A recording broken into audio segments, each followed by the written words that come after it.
뉴욕 증시 주요 지수가 일제히 하락 마감했습니다. 제롬 파월 미 연방준비제도 의장의 긴축 발언에 투자 심리가 악화됐습니다. 연준이 기준금리를 0.25%포인트 인상하며 미국의 금리는 4.75에서 5%로 올랐습니다. 우리나라와의 기준금리 차는 기존 1.25%포인트에서 1.5%포인트로 커졌습니다.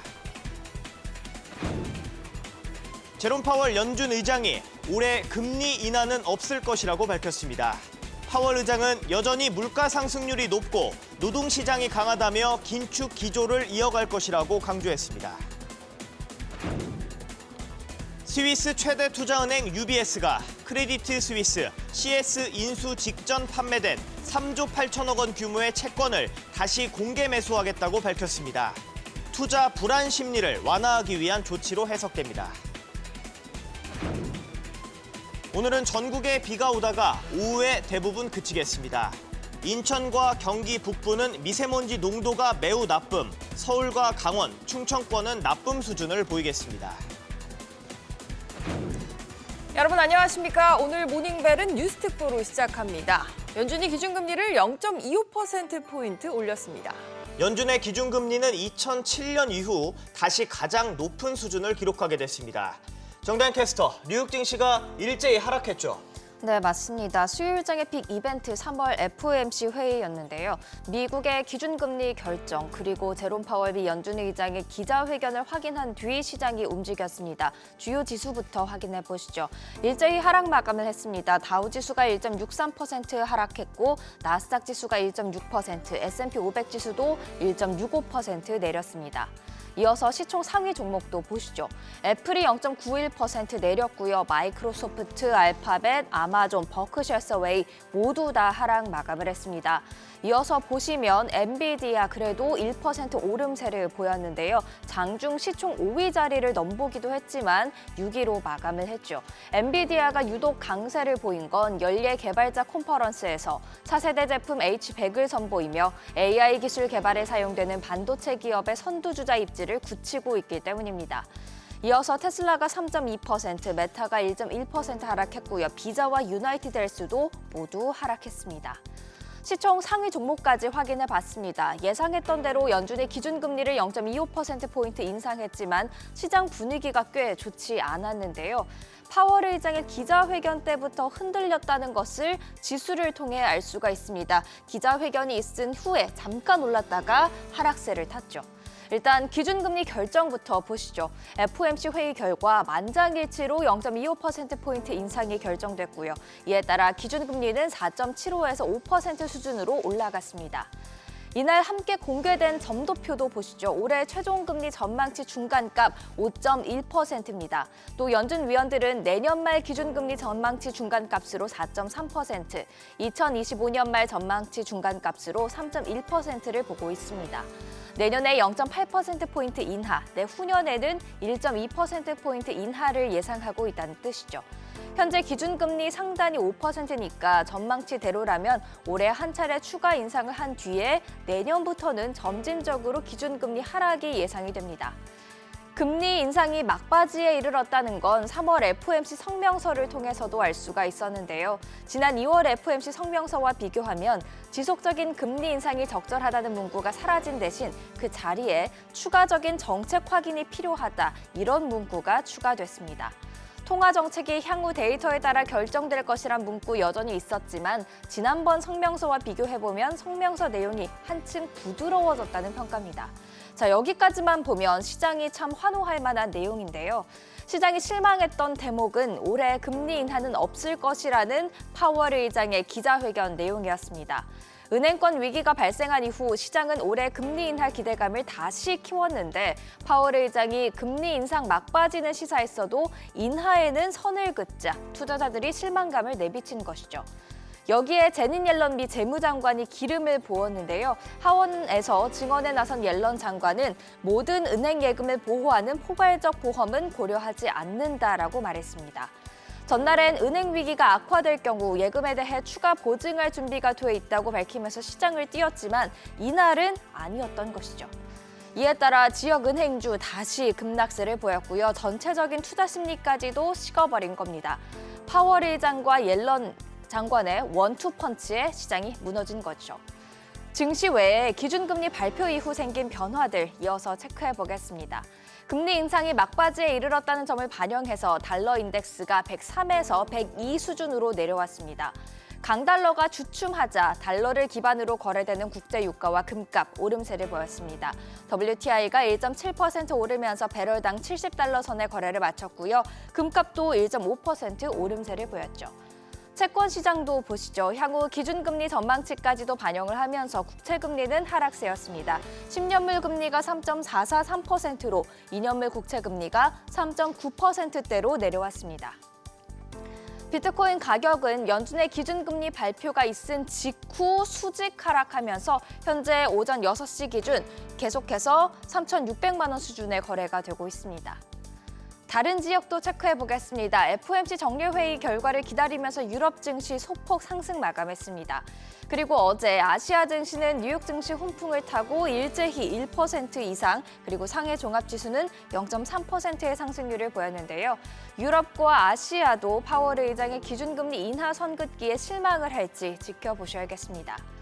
어제 원달러 환율은 3원 50전 하락하면서 달러당 1,307원 70전에 거래를 마쳤습니다.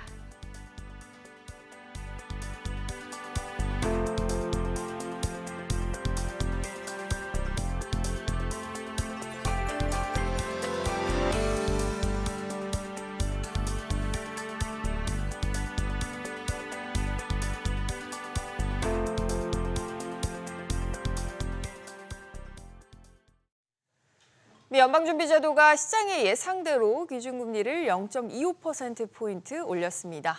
또 올해 말 금리를 기존 전망치인 5.1%를 유지했는데 특히 파월 연준 의장은 올해 안에 금리 인하는 없을 것이라고 못 박았습니다. 임중훈 기자. 네, 임중훈입니다. 연준이 금리를 0.25%포인트 올렸죠. 그렇습니다. 현재 시간 22일 연준이 FOMC 정례회의를 마친 뒤에 성명을 통해서 기준금리를 현재보다 0.25%포인트 인상한다고 발표했습니다. 이로써 미국의 연방 기준금리는 4.75에서 5.0%로 오르게 됐는데 이는 금융위기 직전인 지난 2007년 이후 최고치입니다. 연준은 오늘 발표한 성명에서 최근 미국의 경제 상황이 완만하게 성장하고 있고 고용 상황도 양호하다면서 다만 인플레이션이 높은 상태여서 기준금리를 올리게 됐다고 설명했습니다. 네, 이번에 기준금리를 인상한 갭 정도는 사실 시장 전망치에 이제 부합한 정도였는데 네, 앞으로 인상 전망이 또 중요하지 않습니까? 그렇습니다. FOMC 위원들의 금리 인상 전망을 보여주는 지표가 점도표인데요. 이 점도표상의 올해 말 금리 예상치는 5.1%로 지난해 12월 예상치와 같습니다. 또 개별 FOMC 위원들의 전망을 놓고 볼 때 현 18명의 위원 가운데 10명이 올해 말 금리를 5.0에서 5.25%로 예상을 했습니다. 앞으로 한 차례 정도 더 금리 인상이 있을 수도 있음을 내비치는 그런 대목입니다. 파월 연준 의장은 특히 시장에서 올해 말에 금리가 인하될 것이라고 예상을 한다면 이는 시장이 잘못 판단하는 것이다라고 말해서 다시 한번 연내 금리 인하 가능성을 일축했습니다. 다만 점도표상으로는 내년 말 기준금리 전망치가 4.3%로 나왔기 때문에 내년 한 해 동안에만 적어도 1%포인트에 가까운 금리 인하가 있을 수도 있음을 예고했습니다. 한편 연준은 올해 물가 상승 전망치를 3.3%, 실질 GDP 증가율 전망치는 0.4%로 직전 전망보다 각각 0.1%포인트씩 낮췄습니다. SBS BJ 임종일입니다. 미 연방준비제도가 최근 은행권 위기에도 인상을 강행을 했지만 긴축 강도 자체는 낮출 것임을 시사를 했습니다. 이번 기준금리 0.25%포인트 인상 배경과 앞으로 전망 윤지혜 기자와 자세히 살펴보겠습니다. 윤 기자 간밤에 FOMC 정례회의 또 파월 기자회견 연달아 커버하시느라 굉장히 또 바쁘게 보내신 것 같던데 사실 이번 베이비 스텝 시장이 예상한 그대로였습니다. 증시에도 좀 반영이 됐고요. 근데 앞으로 연준의 긴축 기조 자체는 조금 변화가 있다라고 봐야 될까요? 네, 일단 좀 분석을 해보면요. 연준이 0.25%포인트 인상 카드를 꺼낸 건 결국 그동안 줄곧 강조했던 인플레이션 통제 의지를 벗어 던질 수는 없었기 때문으로 보입니다. 네. 다만 은행권 위기와 관련해서 제롬 파월은 기자회견에서 금리 인상 중단도 고려를 하긴 했었다 이렇게 설명했는데요.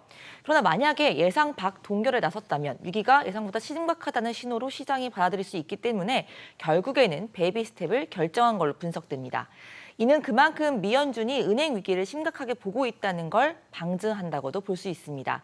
그러나 연준은 점도표를 통해서 긴축 강도를 줄이겠다는 의지를 분명하게 피력했는데요. 보시는 것처럼 FOMC 위원 과반수가 이번 달 이후 한 차례만 더 추가 인상에 나설 것이라고 표시를 했습니다. 6명은 최종 금리를 위아래로 5.5%에서 5.75%까지 최종 금리를 전망을 했고 6%까지 본 사람은 1명, 또 다른 1명은 5%를 제시했습니다. 최종 금리 전망치는 5.1%, 그러니까 지난해 12월과 수치가 같긴 하지만 당초 최근에 불거졌던 시장의 예상보다는 낮은 수준입니다. 그러니까 긴축 강도가 앞으로 다소 약해질 수 있다 이렇게 봐야 되는 거죠? 네, 또 눈여겨볼 점은요. FOMC 성명에서 금리 인상이 막바지에 다다르고 있다는 신호를 줬다는 겁니다. 들어보시겠습니다. 네. We no longer state that we anticipate that ongoing rate increases will be appropriate to quell inflation. Instead, we now anticipate that some additional policy firming may be appropriate. 네, 이전에는 계속된 인상, ongoing increase를 언급을 했다면 지금은 약간의 추가적인 긴축이다 이렇게 수정을 했습니다. 다만 파월 의장은 기자회견에서 앞에 보신 것처럼 연내 금리 인하는 생각하지 않다 이렇게 다시 한번 못 박았습니다. 어찌됐든 뭐 이런 기조 변화의 기저를 보면 전 세계적으로 지금 번지고 있는 은행발 리스크 이거를 고려를 안 할 수 없었던 것 같아요. 네, 이전 성명에서 러시아와 우크라이나 전쟁을 어떠한 경제적 영향을 미치는 요소로 봤었지만 이걸 삭제하는 대신 미국 은행권 불안과 관련 표현을 추가했습니다. 제롬 파월은 최근의 전개는 가계와 기업의 더 긴축적인 신용 환경을 초래하고 이거 결국에는 경제 활동과 고용 또 인플레이션까지 부담을 줄 수 있다 이렇게 설명했습니다. 파월 의장은 기자회견에서도 신용 경색 가능성을 자주 언급했는데요. 은행권 위기가 다소 진정됐냐는 기자의 질문에 지금 연착륙 가능성을 거론하는 건 너무 성급하다 이렇게 답했습니다. 뭐 재차 미국의 은행 시스템은 건전하고 안전하고 뭐 탄력적이다 재차 강조를 했는데 사실 이걸 뒤집어 보면 굳이 이걸 언급해야 할 만큼 은행발 뭐 불안감이 있다 이렇게 봐야 되지 않을까요? 네, 그런데 최근 이제 미국의 중소은행발 위기에 더해서 상업용 부동산 대출의 부실 가능성도 제기가 되고 있는데요. 네. 월스트리트저널은 오피스 빌딩, 상가 등 이 상업용 부동산에 대한 중소은행의 대출이 금융 불안의 또 다른 뇌관이 될 수 있다고 경고했습니다. 미국 전체 은행권의 상업용 부동산 담보대출, 모기지 가운데 80%에 달하는 2조 3천억 달러를 중소은행들이 빌려준 것이라고 보도를 했는데 지금 코로나19 팬데믹 직격탄을 맞은 상업용 부동산에서 고금리 대출자 다수가 만약에 채무 불이행 사태에 빠질 경우에는 중소은행들의 재무 상태가 악화되고 계속 악순환이 이어질 수 있다는 설명입니다. 그렇군요. 뭐 이번 인상이 우리나라에 미칠 영향도 좀 살펴봐야겠는데 한미 간 금리 격차 어디까지 벌어졌습니까? 네, 이번에 한미 간 금리 2차 1.5%포인트로 확대가 됐습니다. 이로써 2000년 5월 이후 22년 만에 최대 역전폭을 기록하게 됐습니다. 자본 유출과 환율에 대한 우려 등으로 지난달 기준금리를 3.5%로 동결한 한국은행에 대해서 금리 인상 압박은 다소 커질 것으로 관측됩니다. 알겠습니다. 여기까지 정리하겠습니다. 양 기자 잘 들었습니다. 유로존의 1월 경상수지 흑자가 전월보다 증가했습니다. 유럽중앙은행에 따르면 유로존의 1월 경상수지는 170억 유로로 전월 130억 유로보다 늘었습니다. 올해 1월까지 12개월 동안 경상수지는 980억 유로 적자를 기록했습니다. 미국이 의약품에 사용되는 원천 물질을 중국을 비롯한 외국에 지나치게 의존하고 있어 국가 안보에 중대한 위협이 된다는 미국 의회 보고서가 나왔습니다. 상원 국토안보위원회는 의약품 부족으로 인한 보건, 국가안보 위기라는 제목의 보고서에서 2021년에서 지난해까지 미국의 신약 부족이 약 30% 늘었다고 밝혔습니다. 보고서는 이런 주요 의약품 부족 사태는 외국 자원 의존과 의약품 공급망의 가시성 저하로 인한 것이라고 지적했습니다. 남미 칠레가 근로시간을 주당 45시간에서 40시간으로 단축합니다. 칠레 상원은 어제 본회의에서 근무시간 단축을 골자로 한 법안 개정안을 재적의원 45명 만장일치 찬성으로 가결했습니다. 법안이 시행되면 하루 최대 10시간 근무를 허용하는 규정에 따라 4일 근무, 3일 휴무가 가능해집니다.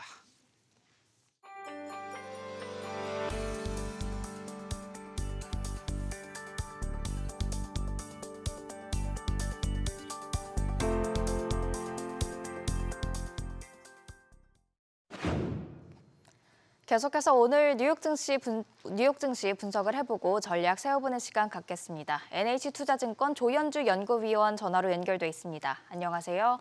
네, 안녕하세요. 네, 먼저 3월 FOMC 결과 살펴보겠습니다. 미국 연준이 예상대로 기준금리를 0.25%포인트 인상을 했는데 이번 결정 어떻게 보셨나요?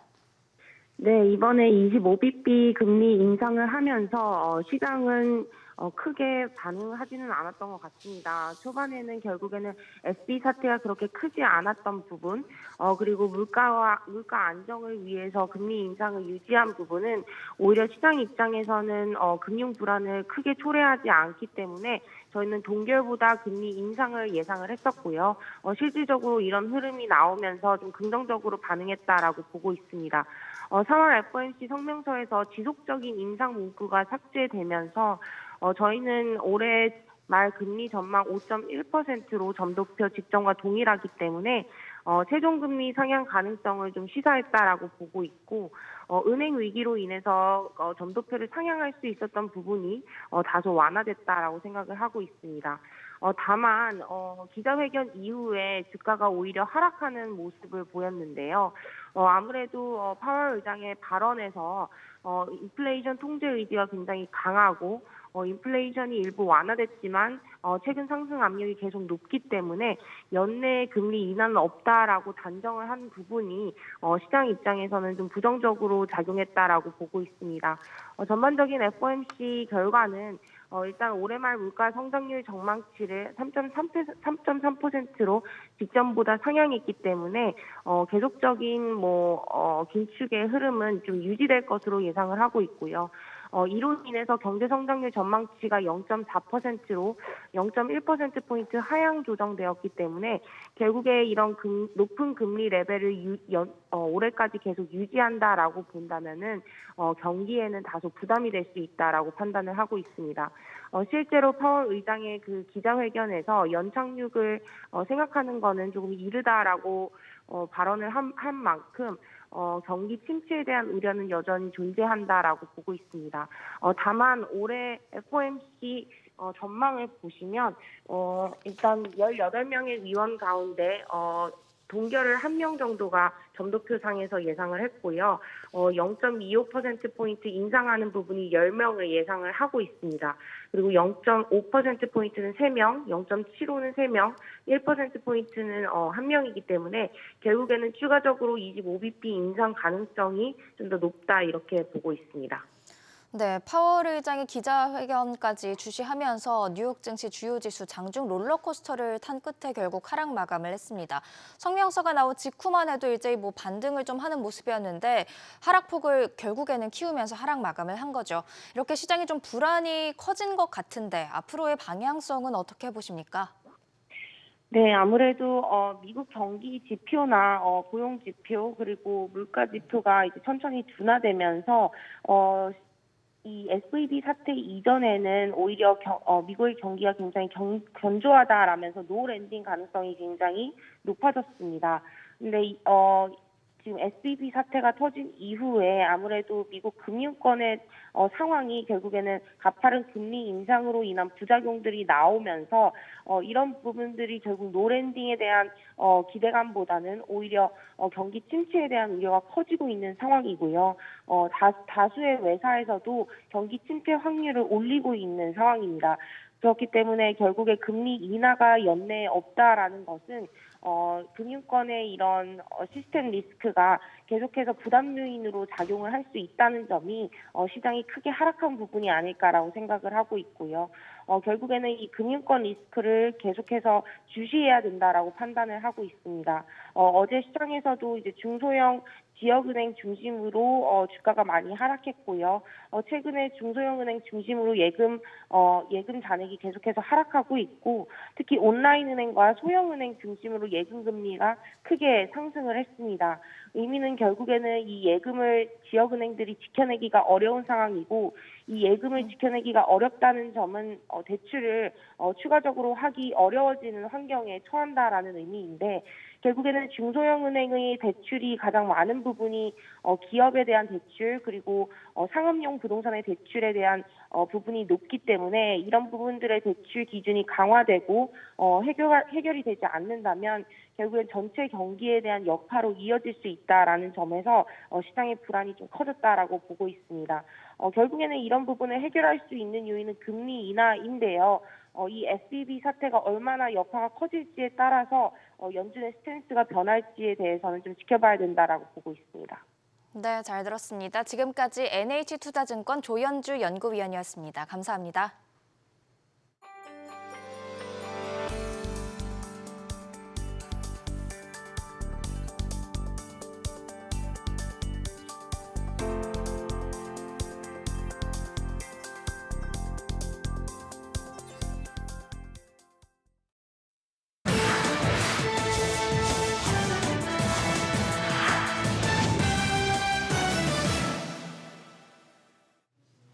스위스 최대 투자은행 UBS가 위기설에 휩싸였던 크레딧 스위스를 초고속 인수하며 우선 급한 불은 껐지만 후폭풍이 만만치 않은데요. 잔불 진화에 바삐 나서고 있습니다. 블룸버그 통신에 따르면 UBS는 크레딧 스위스 인수 직전 판매된 27억 5천만 유로, 우리 돈 3조 8천억 원 규모의 채권을 다시 공개 매수하겠다고 제안했습니다. 이 채권들은 인수 이틀 전인 지난 17일 발행된 선순위 무담보 채권으로 2028년 3월이 만기인 채권을 4.625%, 2032년 3월 만기 채권을 4.750%씩의 고정금리로 판매됐습니다. UBS는 크레딧 스위스 인수 일보다 앞선 시점에 채권에 투자한 이들이 인수를 모른 채 이 투자를 결정한 경우 다시 되팔 수 있는 선택권을 투자자들에게 제공하기 위한 것이라고 환매제한 배경을 설명했습니다. UBS의 같은 움직임은 크레딧 스위스 인수 직후에 고조된 투자 불안 심리를 완화하기 위한 방침으로 보입니다. 특히 앞서 스위스 금융당국이 크레딧 스위스의 채권 가운데 우리 돈 22조 6천억 원 규모의 신종자본 증권을 모두 상각 처리하겠다고 발표하면서 채권 투자자들의 반발이 거세지고 있는데요. 대규모 소송전 준비에 들어가는가 하면 유럽 중앙은행을 비롯한 각국 금융당국들은 이번 문제 해결 방식이 자국에서는 적용되지 않을 것이라고 맞서는 등 여진이 계속되고 있습니다. 테슬라가 중국 시장에서 질주하고 있습니다. 올해 2분기 역대 최고 판매 기록을 달성할 것이란 전망이 나왔는데요. 로이터 통신은 중국 차이나 머천트 뱅크의 자동차 보험 등록 기반으로 추산한 통계를 인용해 이같이 보도했습니다. 통계에 따르면 올 들어 지난 19일까지 테슬라가 중국에서 판매한 전기차 수는 총 10만 6,915대로 집계됐는데요. 하루 평균 1,300대가 넘게 팔린 셈이죠. 지난해 4분기 총 12만 2천여 대를 팔아 역대 최고 기록을 세웠는데 하루 평균 판매량만 놓고 보면 1분기 판매대 수가 이미 앞서고 있습니다. 주요 외신들은 테슬라가 지난 1월 중국에서 실시한 가격 할인 효과를 톡톡히 보고 있다고 평가했는데요. 이에 질세라 중국 최대 전기차업체 비아디도 가격 인하에 동참하면서 경쟁에 불을 붙였는데 테슬라가 1분기 판매량을 크게 키우긴 했지만 같은 기간 비아디의 판매량은 테슬라의 5배를 넘겨 안방에서의 자존심을 지켰습니다.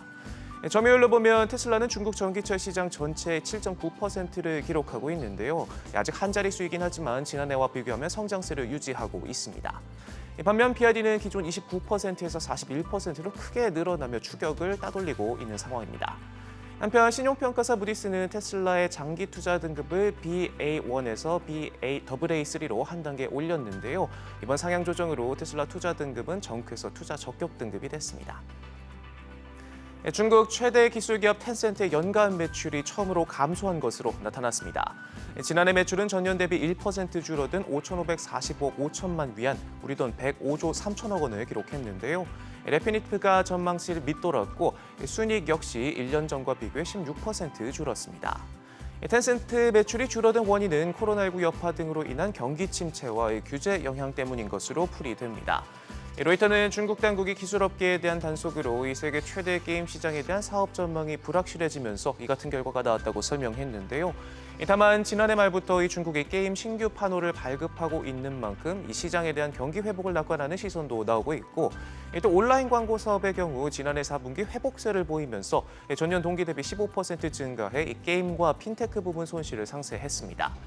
특히 지난해 말 중국의 코로나19 확산에 따른 도시 봉쇄 강화 조치를 하면서 경제적 타격이 이어졌음에도 이 같은 성장이 이어졌다는 것이 긍정적이라는 평가가 나옵니다. 텐센트는 새 성장 동력 찾기에도 속도를 내고 있는데요. 챗 GPT 열풍 속 독자적 거대 AI 모델을 개발하며 생성형 AI 시장에도 발을 들일 준비를 하고 있습니다. 최근 미국 실리콘밸리 은행 또 스위스 크레딧 스위스 사태로 금융시장 불확실성이 커지면서 안전자산인 금에 눈을 돌리는 투자자들이 많은데요. 이 금값이 사상 최고치를 돌파해 한동안 높은 가격을 유지할 것이란 전망이 나왔습니다. 금 선물 가격은 현재 온스당 1,960달러 선에서 거래되고 있습니다. 지난 20일 장중 온스당 2,000달러를 웃돌며 1년 만에 최고치를 기록한 것과 비교하면 다소 하락하긴 했지만 추가 상승에 대한 기대가 상당한데요. 국제신용평가사 피치그룹 산하 시장조사기관 피치솔루션은 올해 금값 평균 전망치를 기존 온스당 1,850달러에서 1,950달러로 상향 조정한 데 이어서 향후 몇 주 안에 금값이 2,075달러까지 오를 것이라고 추가 전망했습니다. 그런가 하면 금융서비스 업체 CMC 마켓은 연준이 금리 인상 중단 시기를 앞당기면 금값은 또다시 급등할 것이라며 전망치를 온스당 2,500에서 2,600달러로 제시했는데요. CNBC는 중앙은행의 지속적인 금 매입도 금값 추가 상승 전망을 뒷받침한다고 설명했습니다. 세계금협회에 따르면 지난해 금 수요는 전년 대비 18% 증가한 4,741톤으로 2011년 이후 11년 만에 최고치로 치솟았는데요. 특히 중앙은행의 금 매입 규모가 55년 만에 최고 수준인 1,136톤에 달하면서 금 전체 수요도 크게 뛰었습니다. 지금까지 글로벌 비즈였습니다.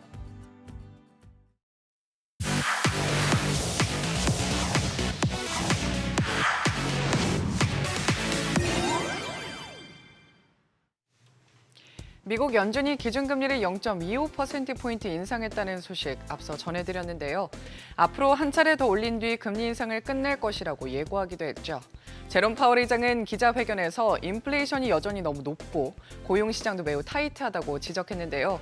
인플레이션을 목표치인 2%로 내려오게 하는데 전념하겠지만 최근에 발생한 실리콘밸리 은행 사태가 경제에 미치는 영향을 자세히 모니터링하고 그에 따라 정책을 결정할 것이라고 밝혔습니다. 파월 의장의 기자회견 확인해 보시죠.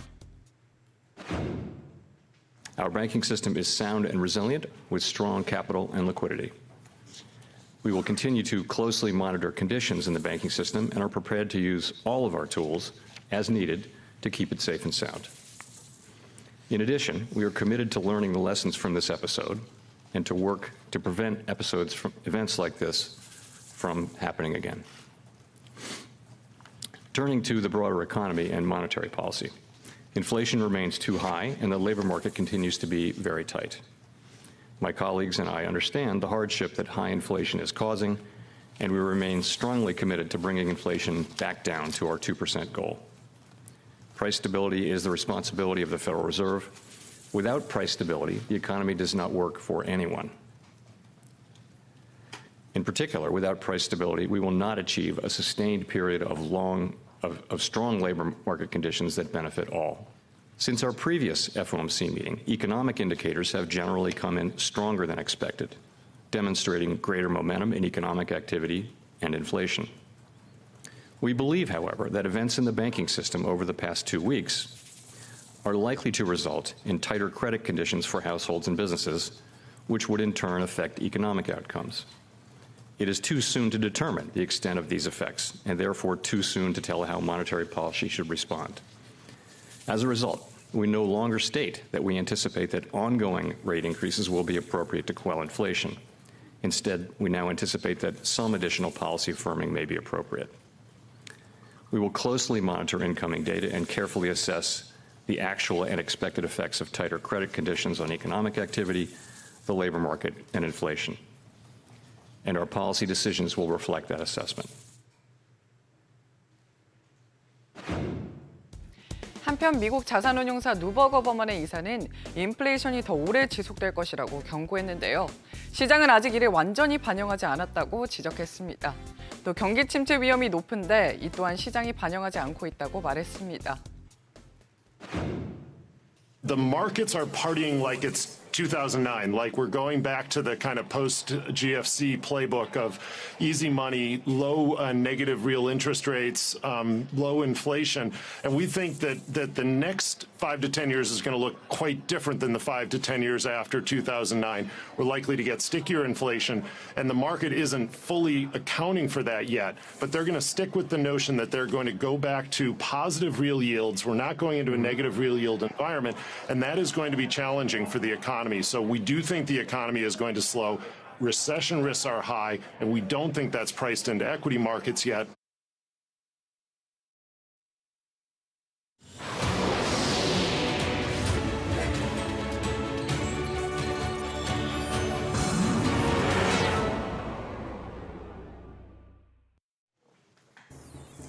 뉴욕 증시 주요 지수가 일제히 하락 마감했습니다. 제롬 파월 미 연방준비제도 의장의 긴축 발언에 투자 심리가 악화됐습니다. 연준이 기준금리를 0.25%포인트 인상하면서 미국의 금리는 4.75에서 5%로 올랐습니다. 우리나라와 기준금리 격차는 기존 1.25%포인트에서 1.5%포인트로 커졌습니다. 제롬 파월 연준 의장이 올해 금리 인하는 없을 것이라고 밝혔습니다.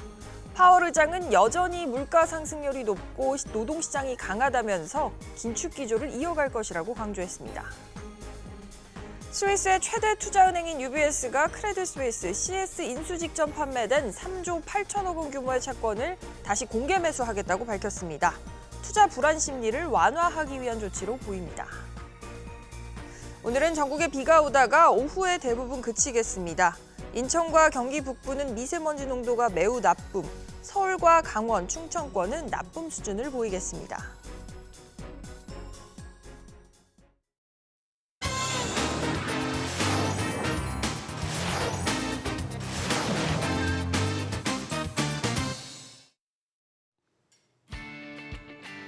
조간 브리핑입니다. 조선일보는 일론 머스크가 미국의 핵심 전기차와 우주, 의료, 통신, 소셜미디어 기업을 장악하고 전 세계의 머스크 제국을 구축하면서 미 정부의 최대 골칫거리로 떠오르고 있다는 소식을 보도했습니다. 신문에 따르면 블룸버그 통신은 일론 머스크가 미국의 미래를 좌우할 테슬라와 스페이스X 같은 첨단 기술 기업을 소유한 데 이어 최근 언론 기능을 하는 트위터까지 인수하면서 점점 더 통제하기 어려운 인물이 되고 있다며 이같이 보도했다는데요.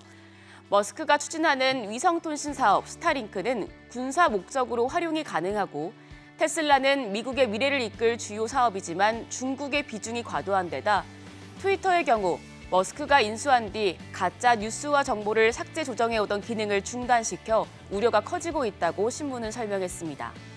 신문은 첨예한 미중 갈등 속에서 중국 사업에 크게 의존하는 머스크가 친중 행보를 지속하는 데다 최근엔 친푸틴 인사와 사진을 찍는 모습까지 포착돼 미 정부 관료들을 불안하게 만들고 있는 것이라고 전했습니다.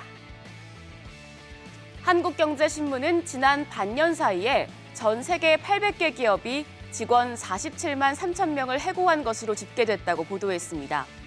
신문은 블룸버그에 따르면 작년 10월 1일부터 이달 20일까지 전 세계 800여 개 기업이 해고한 인원은 47만 3천 명에 달했다며 가장 많은 직원을 내보낸 기업은 미국 전자상거래 업체 아마존으로 약 2만 7천 명이었다고 전했습니다. 업종별로는 금리 인상에 취약한 기술업계의 해고 인원이 14만 9,300여 명으로 가장 큰 비중을 차지했다고 하는데요. 신문은 블룸버그가 미국의 경우 지난 1, 2월 비농업 고용이 80만 명 증가하는 등 전체 고용 시장이 견고하지만 기술업계는 공격적인 기준금리 인상에 충격을 받고 있다고 설명했다고 전했습니다. 다음으로 매일경제신문은 중국 수도 베이징 인구가 19년 만에 자연 감소했다고 보도했습니다. 신문은 로이터 통신에 따르면 베이징시 당국은 지난해 베이징의 인구 1000명당 사망자가 5.72명이며 인구 1000명당 출생아는 5.67명이라고 발표했다고 전했습니다. 인구가 2,184만 명인 베이징시에서 사망률이 출생률을 넘어선 건 2003년 이후 처음이라고 신문은 설명했습니다. 로이터 통신은 지난해 12월 초 중국이 엄격한 코로나19 방역 조치를 해제하면서 전국적으로 감염의 파도가 일었고 알려지지 않은 수의 사망자가 발생했다며 베이징시 인구의 자연 감소는 작년 중국 인구가 60여 년 만에 처음으로 줄어든 것과 맥을 같이 한다고 전했다고 하는데요. 특히 베이징 같은 대도시에서는 생활비 상승과 경제 둔화, 결혼과 출산에 대한 인식 변화 등이 부담으로 작용됐다고 분석했습니다.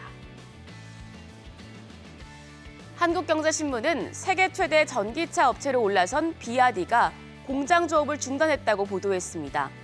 신문에 따르면 로이터 통신은 BYD가 최근 최대 공장인 시안 공장의 근무 체제를 주 4일 근무제로 전환하고 하루 8시간만 근무하도록 했다고 전했습니다. 중국 동영상 플랫폼인 더윈 등에는 출고가 안 돼 먼지가 쌓인 채 주차장에 있는 비아디의 자동차의 영상도 올라왔다고 하는데요. 비아디의 생산 감소는 중국 정부가 전기차 보조금을 중단하면서 자동차 판매량이 급격히 줄어들었기 때문이라고 신문은 설명했습니다. 마지막으로 다시 조선일보입니다. 조선일보는 에마뉴엘 마크롱 프랑스 대통령이 현지 시각 22일 오후 1시 프랑스 전역에 생중계된 언론 인터뷰 형식의 대국민 담화를 통해 자신이 밀어붙여온 연금 개혁의 당위성을 강조하며 국민 설득에 나섰다고 보도했습니다.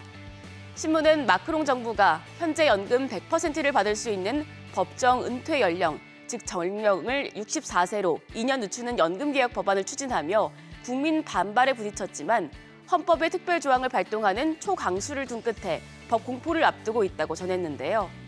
신문에 따르면 마크롱 대통령은 1,000만 명이던 연금 수령 은퇴자가 현재 1,700만 명이고 2030년에는 2,000만 명이 된다며 현행 연금 제도를 그냥 놔두면 붕괴하고 말 것이라고 말했다는데요. 이어 연금 개혁에 반대하는 이들은 재정 적자를 아무렇지 않게 얘기하지만 이는 우리 아이들이 지불해야 하는 돈이라고 강조한 것으로 전해집니다. 한편 마크롱의 대국민 담화 이후 프랑스 곳곳에서는 반대 시위가 잇따랐다고 신문은 전했는데요.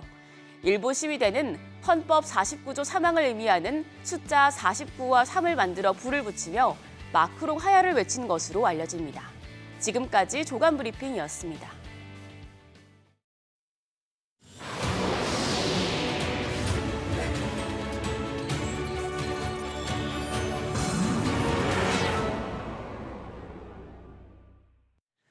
임대인의 미납세액에 대해서 임차인의 열람권을 확보하는 주택임대차보호법 개정안이 국회 법제사법위원회 소위 문턱을 넘었습니다.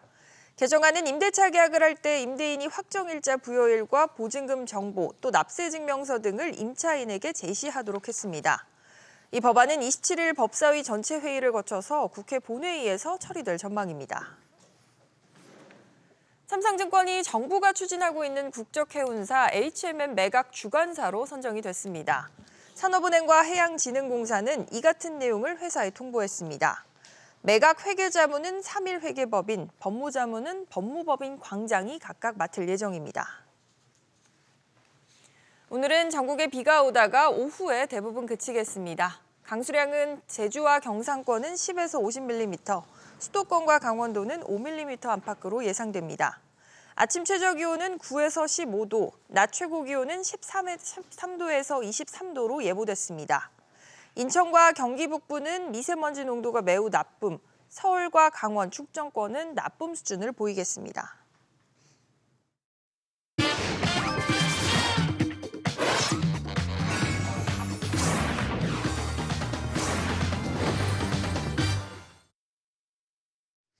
오늘의 주요한 뉴스 키워드로 알아보겠습니다. 오늘도 김대호 박사와 함께합니다.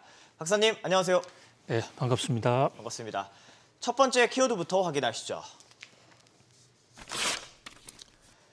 FOMC, 미국 연방공개시장위원회 FOMC 기준금리 0.25%포인트 인상으로 결정이 났습니다. 어떻게 보셨습니까? 예, FOMC, 미국 연방제도이사회 통화정책을 총괄하는 곳에 이 공개시장위원회죠. 여기서 금리를 결정하는데요. FOMC는 이 FOMC 회의 직전까지 연준 간부들이 이른바 블랙아웃 기간이라고 해서 약 10일 동안 모습을 감춥니다. 종적을 사라지는 거죠. 말도 하지 않고. 그런데 제롬 파월 연준 의장만 사라졌던 게 아니라 우리 강상 기자님도 같이 사라져서 세간의 많은 우리 시청자들은 이 FOMC 취재하러 갔다 뭐 이런 얘기도 있고 또 프랑스 파리에 그 국민연금 개혁 취재하러 가셨다 뭐 이런 얘기 있는데 어쨌든 제롬 파월과 함께 돌아오신 우리 강상 기자님 환영합니다. 감사합니다.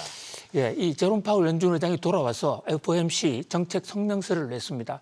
결론은 0.25%의 베이비 스텝입니다. 미국의 금리를 또 한 번 0.25%포인트 올린 것이죠. 그래서 이제 미국의 기준금리라는 것은 FF 금리라고 했어요. 연방재정금리인데 이게 연방준비제도 이사회가 시중은행들과 자금의 과부족을 주고받을 때 적용하는 금리입니다. 그 금리가 이제 5%로 올라갔습니다. 미국 기준금리가 5%로 올라간 것은 2007년 이후 최고거든요. 네. 그러니까 글로벌 금융위기 당시에 리만 브라더스 사태로 촉발된 글로벌 금융위기 당시의 금리까지 올라갔다.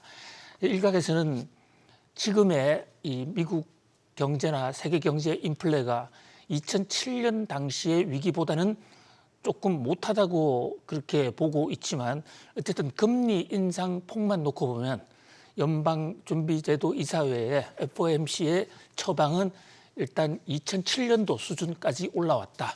그런 면에서 상당히 금리 수준이 높다 이렇게 볼 수 있겠습니다. 그럼에도 불구하고 제롬 파월 연준 의장이 금리를 올렸을 때 금리를 0.25% 올린다고 발표했을 때 뉴욕 증시는 환호했습니다. 뉴욕 증시 주가가 이 연방준비제도 금리 인상 발표를 전후해서 상당히 크게 올랐어요. 네. 그것은 아마도 약 한 2주 전만 하더라도 연준이 금리를 빅스텝으로 올릴 것이다 라는 그런 어떤 강력한 시그널을 냈는데 그보다는 좀 낮아졌다. 그래서 은행의 여러 가지 파산이 오히려 역설적으로 금리 인상 속도를 낮췄다. 뭐 이런 각도에서 나름대로 0.25는 신의 한 수가 아니었냐 이렇게 받아들여집니다. 만약에 연준이 일론 머스크의 얘기대로 금리를 대폭 내렸다든지 또는 금리를 동결했다든지 했으면 오히려 시장에서는 은행 사태가 이렇게 심각하나 이렇게 역설적으로 반대로 해석할 수도 있었다. 그런 면에서 빅스텝도 아니고 금리 인하도 아닌 0.25%는 시장의 예상에 적절한 것이고 또 인플레도 잡고 금융도 안정시키자 또 은행 파산도 막자라는 이런 두 가지 정책 목표를 동시에 절충한 신의 한 수였다. 이런 평가가 나오고 있는 상황입니다. 알겠습니다. 이어서 다음 키워드로 넘어가겠습니다.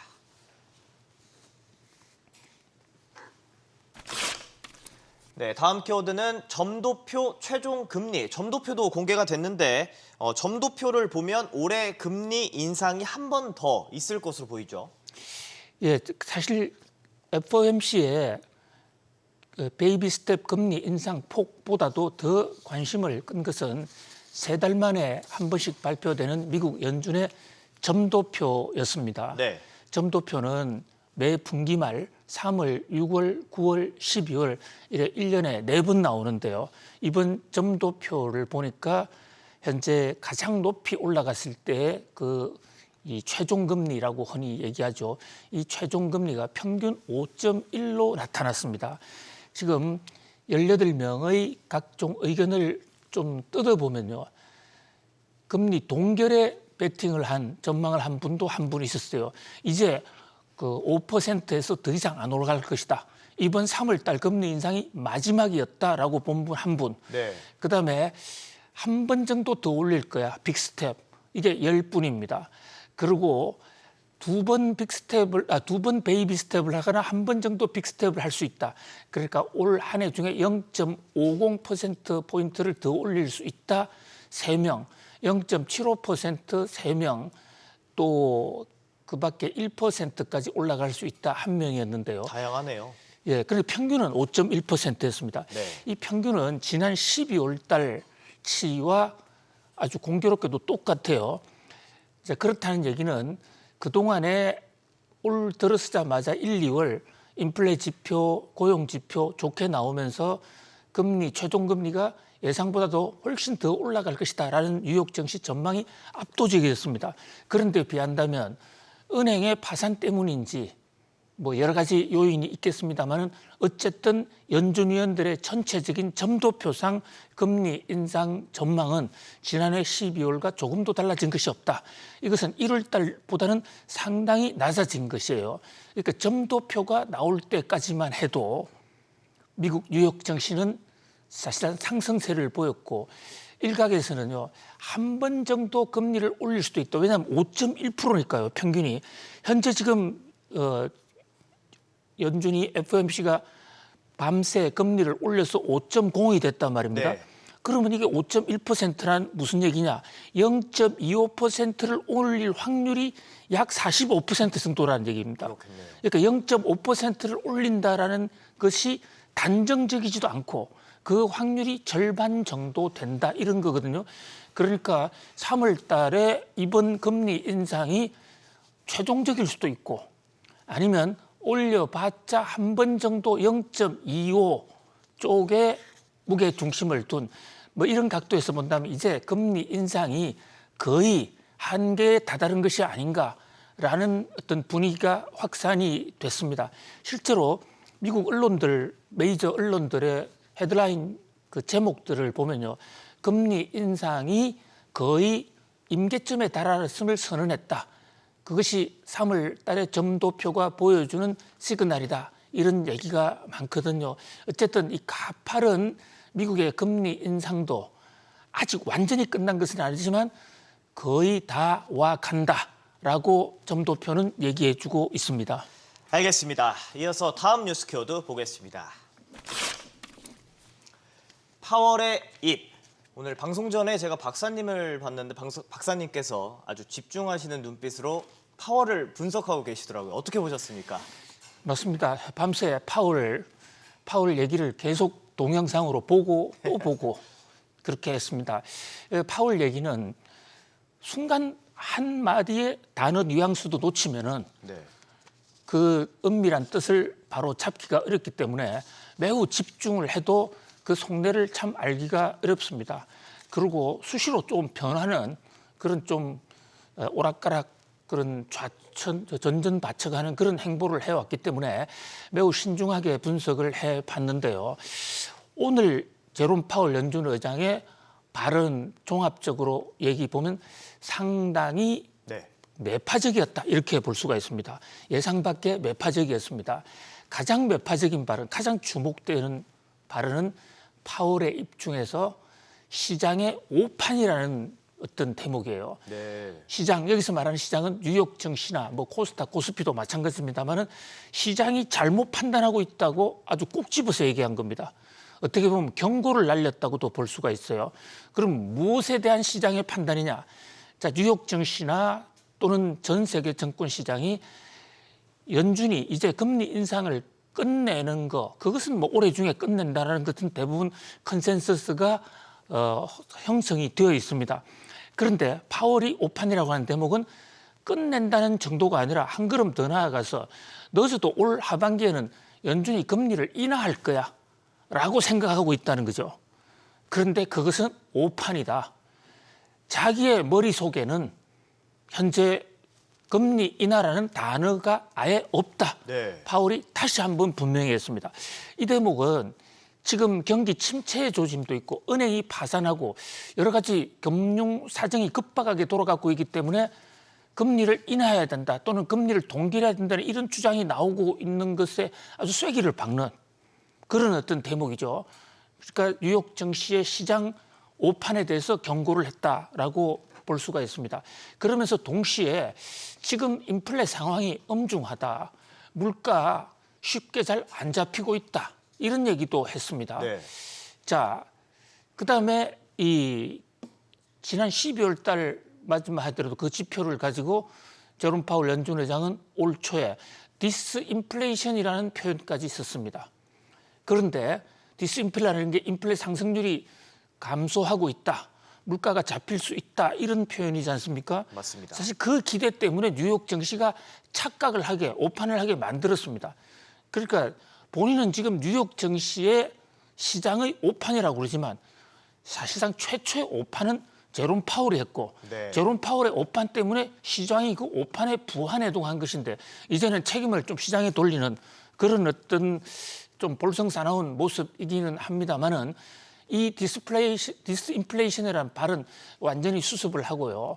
지금 물가 사정, 고용 지표, 각종 거시경제 지표가 경제 안정화라는 측면에서 보면 상당히 도전적이다. 이런 얘기를 한 대목, 이런 것도 오늘 제롬 파월 연준 의장의 발언에 상당히 주목할 만하다고 하겠습니다. 그리고 이제 은행 파산 문제와 관련해서는 미국 은행 시스템이 안전하다. 더 이상 파급의 확대가 되지는 않을 것이다. 그리고 SVB라는 게 실리콘밸리 은행이지 않습니까? 네. 실리콘밸리 은행의 사태는 상당히 예외적이고 경영진의 심각한 경영 실패와 그게 감독 당국의 감독 소홀 때문에 생긴 것이지 지금 미국의 금리 인상 때문에 생긴 것은 아니다. 너무 걱정할 필요는 없다. 이렇게 얘기를 하기도 했습니다. 어쨌든 종합적으로 본다면 미국의 물가 잡는 데에 계속해서 올인을 하되 필요하다면 금리를 고공선에서 최종 금리가 높은 수준에서 유지하면서 당분간은 금리 인하의 가능성은 염두에 두고 있지 않다. 이렇게 볼 수가 있습니다. 그렇다면 금리가 이제 더 이상 크게 올라가지 않는다. 올라가더라도 0.25다 하더라도 한 번 올라간 그것을 갖다가 고원금리라고 그럽니다. 높아져 있는 금리. 네. 이것을 당분간은 유지하겠다. 이것이 물가가 안정될 때까지는 고원금리를 유지한다. 다 그렇다면 앞으로 시장의 관심은 제롬 파월이 이 고원금리를 언제쯤 내릴 수 있겠느냐는 그 시점에 최대의 관전 포인트가 아니겠느냐 이런 생각을 해봅니다. 알겠습니다. 앞으로 시장 영향도 더 지켜보도록 하겠습니다. 이어서 다음 키워드 보겠습니다. 제닛 옐런 후퇴. 모든 예금을 보호하겠다는 옐런 장관이 결국 한 발 물러났죠. 예, 지금 제닛 옐런 장관의 발언, 미국 은행가 협회에서 한 발언인데요. 은행이 뱅크런 사태 맞는 것과 관련해서 문제가 있으면 그 은행의 예금을 정부가 보장해 주겠다라는 그 발언, 이 대목이 지금 일파만파로 미국의 경제계는 물론이고 사회 전반적으로도 지금 큰 이슈가 되고 있습니다. 자, 일각에서는 지금 은행의 모든 예금을 보장해주면 그동안 예금 보험료를 내면서 보장을 받기 위해서 예금 보험 제도를 의식했던 그 사람들은 거꾸로 역차별이 되는 거 아닙니까? 맞습니다. 보험료를 왜 냈습니까? 네. 이런 문제. 그다음에 어차피 정부가 모든 보장을 해줄 것 같으면 이제부터 모든 금융기관들은, 모든 은행들은 모두 위험 자산에 투자를 하는 게 더 현명하지 않겠습니까? 논란이 있겠네요. 하이 리스크, 하이 리턴이거든요. 이 금융 상품은 그 리스크를 안아야 더 큰 돈을 벌 수 있습니다. 그렇다면 사고가 터지면 연방준비제도 이사회나 제닛 옐런 재무장관이 다 도와주는 만큼 보다 더 리스크가 크고 수익률이 높을 것으로 생각되는 위험 상품 쪽으로 은행들이 전부 투자를 돌릴 것이다. 이런 때문에 노벨 경제학상 수상자죠. 폴 크루그만 박사까지도 평소에 폴 크루그만은 민주당 성향이고 제닛 옐런의 정책을 상당히 지지해온 분이에요. 네. 이 폴 크루그만 박사가 제닛 옐런 좀 정신이 오락가락한다 이렇게까지 얘기를 했어요. 경고를 날렸군요. 예, 그런데 제닛 옐런의 얘기가 이제 국회에 나와서 이 문제가 당연히 국회에서도 논쟁이 됐죠. 그런데 제닛 옐런 얘기를 직접 들어보니까 자기는 예금 보장 전부 다 해준다는 얘기를 한 적이 없다는 겁니다. 그런 말을. 자, 다시 한번 워딩을 들어볼까요? 모든 은행 예금을 보호하는 포괄적 보험과 관련해서 어떤 것도 논의하거나 고려한 바가 없다. 그리고 이제 이 칸이 적어서 그 내용을 다 소개해 올리지는 못했습니다만 그 다음에 이어지는 말은 나는 단 한 번도 모든 예금을 보호하는 방향으로 예금 보험 제도를 생각해 본 적도 없다. 이런 얘기를 하고 있는 것입니다. 자, 그렇다면 하루 전날 알려진 모든 은행 보장 제도는 잘못 알려진 것이거나 아니면 제니 옐런 재무장관이 좀 발언을 잘못한 것이거나 또는 요즘 시장의 특징 중에 하나가 자기가 원하는 대로 좀 듣는 경향이 있어요. 그럴 수 있죠. 예, 제롬 파월 연준 의장도 지금 뉴욕 증시가 시장의 착각 오판이라고 하는 것도 자기는 두 가지 소리를 동시에 했는데 자기 원하는 금융 완화 쪽만 보고 올해 금리 인하할 거야 이렇게 오판하고 있다 이런 얘기거든요. 자, 그래서 이 제닛 옐런 재무장관의 발언을 다시 한번 뜯어보니까요.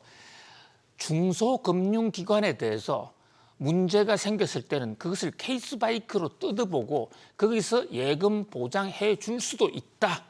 이것은 지금 실리콘밸리 은행이나 시그네처 은행과 같은 사건에 국한되는 것이 전 금융기관을 해주겠다는 얘기가 결코 아니었다는 겁니다. 자, 지금 각국별로 예금자 보호 한도를 보면요. 우리나라가 제일 적습니다. 금액으로도 5천만 원밖에 보장 안 해줘요. 그것도 이제 GDP 대비해도 1.2배인데 네. 중국은 GDP 대비 5배를 보장해 줍니다. 미국은 3.3배 그리고 25만 달러까지 해주고 있지 않습니까? 예금 보호 제도는 사실 심정적으로는 전액 다 보호해주고 싶죠. 그러면 모든 문제를 잡을 수 있을 것 같지만 그러나 바로 모랄 해저드, 도덕적 해이 문제 때문에 그동안 경제학계에서도 이것은 전액 보장은 득보다 실이 훨씬 더 많다라는 것이 경제학계의 다수설이기도 했습니다. 그런 각도에서 제닛 옐런의 이 전 금융기관, 전 은행 예금 보장 약속은 어떤 언론을 통해서 좀 와전이 된 것이 아닌가 그런 생각을 해봅니다. 네, 오늘의 마지막 키워드로 넘어가겠습니다. 반도체 족쇄. 미국의 반도체 지원법의 세부 내용이 공개가 되고 다양한 반응들이 나오고 있는데 이게 족쇄가 될 것이란 내용도 나오고 있죠. 예, 지금 반도체 전쟁이 그야말로 본격적으로 또 파상적으로 각 곳에서 지금 터지고 있습니다. 미국 정부가 이번에는 이른바 반도체법이라는 바이든 칩스법의 세부 규정의 가드레일이라는 걸 발표했는데요. 미국의 보조금을 받으면 중국에서 공장에서 생산량을 10년 동안 5% 이상 못 늘린다 이거거든요. 이 대목과 관련해서 국내 일부 전문가들이나 특히 우리 산업자본부에서는 참으로 다행이다, 최악을 면했다 이러고 있어요. 자, 이게 과연 최악을 면한 것일까요? 자, 우리 아무 잘못도 없는데 오해를 받아 잡혀갔습니다. 네. 그래서 형사처벌을 받았는데 사형 선고를 받았습니다. 그런데 이게 감형이 돼서 무기로 감형이 됐어요. 잘 된 걸까요? 아무 잘못도 없는데요. 자, 우리가 중국에서 우리나라 삼성전자나 SK하이닉스가 반도체를 생산합니다. 그게 뭐 잘못된 겁니까? 그리고 SK하이닉스는 불과 1, 2년 전만 하더라도 인텔이 중국에서 생산하던 미국 공장을 인수해서 중국에서 생산합니다. 맞습니다. 그거를 왜 중국에서 생산을 하니 못하니? 자, 우리 산업부나 심지어 우리 청와대 최상목 경제수석은 당초보다 훨씬 더 낮아졌다. 그래서 이것은 한미 간에 서로가 이익을 공조하는 것이고 우리 기업에는 차질이 없다. 이렇게 얘기를 하고 있습니다. 자, 10년 동안 5% 정산 이상은 못한다. 네. 반도체가 얼마나 라이프 사이클이 짧고 변화 무상합니까? 10년 동안 5%? 그것은 공장 그대로 현상 유지하라는 얘기나 마찬가지고요. 그렇습니다. 자, 중국 공장들은 현지에서 대부분 대대적인 정산을 하는데 가격 경쟁력이 있었겠습니까? 지금 최상목 경제수석의 얘기는 좀 딴 나라 얘기 같아. 이런 생각을 합니다. 자, 그리고 5% 생산이 그나마 다행이라고 쳐봅시다.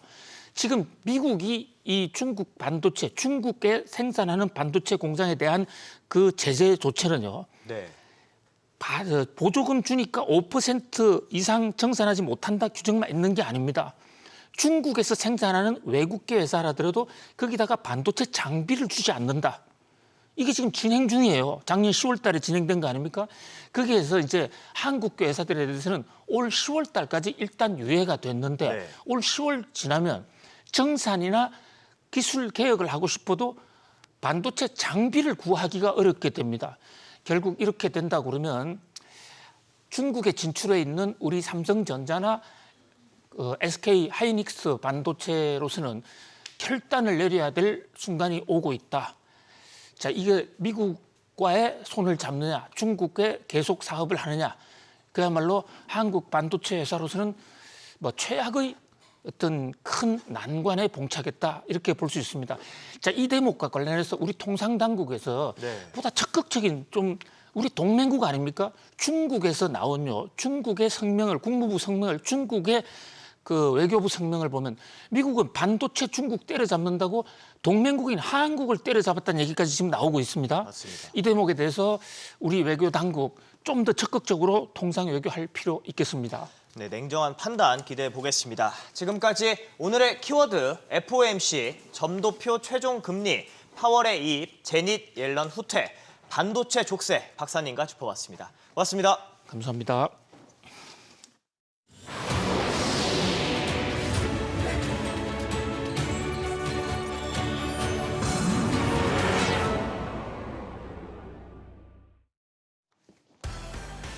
뉴욕 증시 주요 지수가 일제히 하락 마감했습니다. 제롬 파월 연준 의장의 긴축 발언에 투자 심리가 악화됐습니다.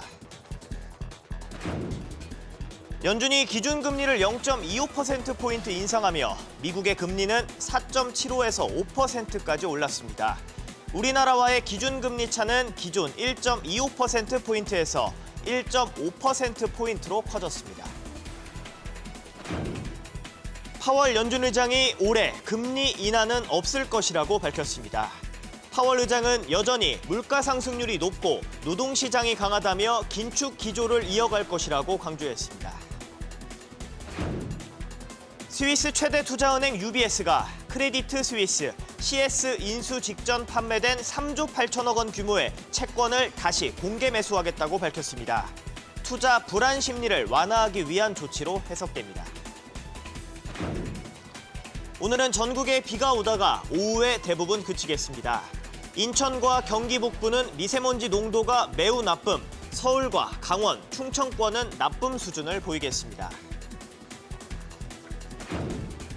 목요일 아침 모닝벨 2부 시작합니다. 오늘 모닝벨은 뉴스특보로 진행됩니다. 연준이 기준금리를 0.25%포인트 올렸습니다. 연준의 기준금리는 2007년 이후 다시 가장 높은 수준을 기록하게 됐습니다. 정단 캐스터, 뉴욕 증시가 일제히 하락했죠. 네, 맞습니다. 수요일장의 빅 이벤트 3월 FOMC가 있었죠. 미 연준의 기준금리 결정 그리고 제롬 파월 미 연준 의장의 기자회견을 확인한 뒤 시장이 움직였습니다. 주요 지수 확인해 보시죠. 일제히 하락 마감을 했습니다. 다우지수가 1.6% 내렸고요. 나스닥과 S&P 500 지수도 모두 1.6%씩 하락 마감을 했습니다. 시총 상위 종목 보겠습니다. 애플이 0.91%, 마이크로소프트가 0.54% 내렸고요. 알파벳과 아마존 그리고 버크셔 해서웨이 모두 1% 이상 하락했습니다. 엔비디아는 1%가량 오르면서 장중에는 시총 5위 자리를 넘보기도 했는데 6위로 마감을 했죠. 엔비디아가 유독 강세를 보인 건 연례 개발자 컨퍼런스에서 차세대 제품 H100을 선보이면서 AI 기술 개발에 사용되는 반도체 기업의 선두주자 입지를 굳히고 있기 때문입니다. 이어서 테슬라 3.25% 내렸고요. 메타도 1.1%, 비자, 유나이티드 모두 하락했습니다. 시총 상위 종목까지 확인을 해봤는데요. 예상했던 대로 연준이 기준금리를 0.25%포인트 인상했지만 시장 분위기가 좋진 않았죠. 파월 의장의 기자회견 때부터 흔들렸다는 것을 지수 추이를 보면 알 수가 있는데요. 기준금리가 발표된 이후에는 상승세로 전환하나 싶었는데 기자회견 이후 하락폭을 키워가는 모습이었습니다. 일단 기준금리 결정부터 보시죠. FOMC 회의 결과 만장일치로 0.25%포인트 인상이 결정됐고요. 이에 따라 기준금리는 4.75에서 5% 수준으로 올라갔습니다. 이날 함께 공개된 점도표도 보시죠. 올해 최종금리 전망치 중간값이 여기 5.1%입니다. 또 연준 위원들은 내년 말 기준금리 전망치 중간값으로 4.3%, 2025년 말 전망치 중간값으로 3.1%를 보고 있습니다. 내년에 0.8%포인트 인하, 내후년에는 1.2%포인트 인하를 예상하고 있다는 뜻이죠. 현재 기준금리 상단이 5%니까 전망대로라면 올해 한 차례 정도 추가 인상을 한 뒤에 내년부터는 점진적으로 기준금리 하락이 예상되는 겁니다. 금리 인상이 막바지에 이르렀다는 건 3월 FOMC 성명서를 통해서도 알 수가 있었는데요. 지난 2월 FOMC 성명서와 비교해보면 지속적인 금리 인상이 적절하다는 문구가 사라진 대신 그 자리에 추가적인 정책 확인이 필요하다, 이런 문구가 들어왔습니다. 통화 정책이 향후 데이터에 따라 결정될 것이란 문구 여전히 있었지만 지난번 성명서와 비교를 해보면 성명서 내용이 한층 부드러워졌다는 평가입니다. 여기까지만 보면 시장이 반겼을 만한 내용들인데요. 시장이 실망했던 대목은 올해 금리 인하는 없을 것이라는 파월 의장의 기자회견 내용이었습니다. 은행권 위기가 발생한 이후 시장은 올해 금리 인하 기대감을 다시 키웠는데 파월 의장이 금리 인상 막바지는 시사에도 인하에는 선을 긋자 투자자들이 실망감을 내비친 것이죠. 여기에 제닛 옐런 미 재무장관이 기름을 부었는데요. 상원 증언에 나선 옐런 장관은 모든 은행 예금을 보호하는 포괄적 보험은 고려하지 않는다, 이렇게 말했습니다. 전날엔 은행 위기가 악화될 경우 예금에 대해 추가 보증할 준비가 돼 있다고 밝히면서 시장을 띄웠지만 이날은 아니었던 것이죠. 이에 따라 지역 은행주 다시 급락세를 보였고요. 전체적인 투자 심리까지도 차갑게 식어버렸습니다. 파월 의장과 옐런 장관 원투펀치의 시장이 무너진 겁니다. 증시 외에 기준금리 발표 이후 생긴 변화들 이어서 체크해보겠습니다.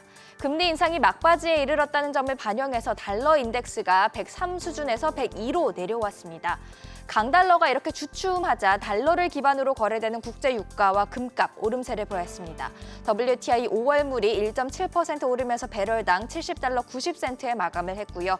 브렌트유도 1.8% 오름세를 보였습니다. 금값도 0.4% 상승 마감을 했죠. 채권 시장도 보시죠. 향후 기준금리 전망치까지도 반영하면서 국채금리는 하락세였는데요. 10년물 금리가 3.451%로 2년물 국채금리가 3.96%로 내려왔습니다. 비트코인 가격은 연준의 기준금리 발표가 있은 직후 수직 하락하면서 현재 오전 7시 기준 3,650만 원대에 거래되고 있습니다. 다른 지역도 체크해보겠습니다. FOMC 정례회의 결과를 기다리면서 유럽 증시 소폭 상승 마감을 했습니다. 그리고 어제 아시아 증시는 뉴욕 증시 훈풍을 타고 1% 이상의 상승세를 보였는데요. 니케이 225 지수가 1.9%, 홍콩 항생 지수가 1.7% 올랐죠. 상해 종합 지수는 0.3% 상승에 그쳤습니다. 유럽과 아시아도 파월 의장의 기준금리 인하 선긋기에 실망을 할지 한번 지켜보셔야겠습니다. 어제 원달러 환율은 3원 50전 하락하면서 1,307원 70전에 거래를 마쳤습니다.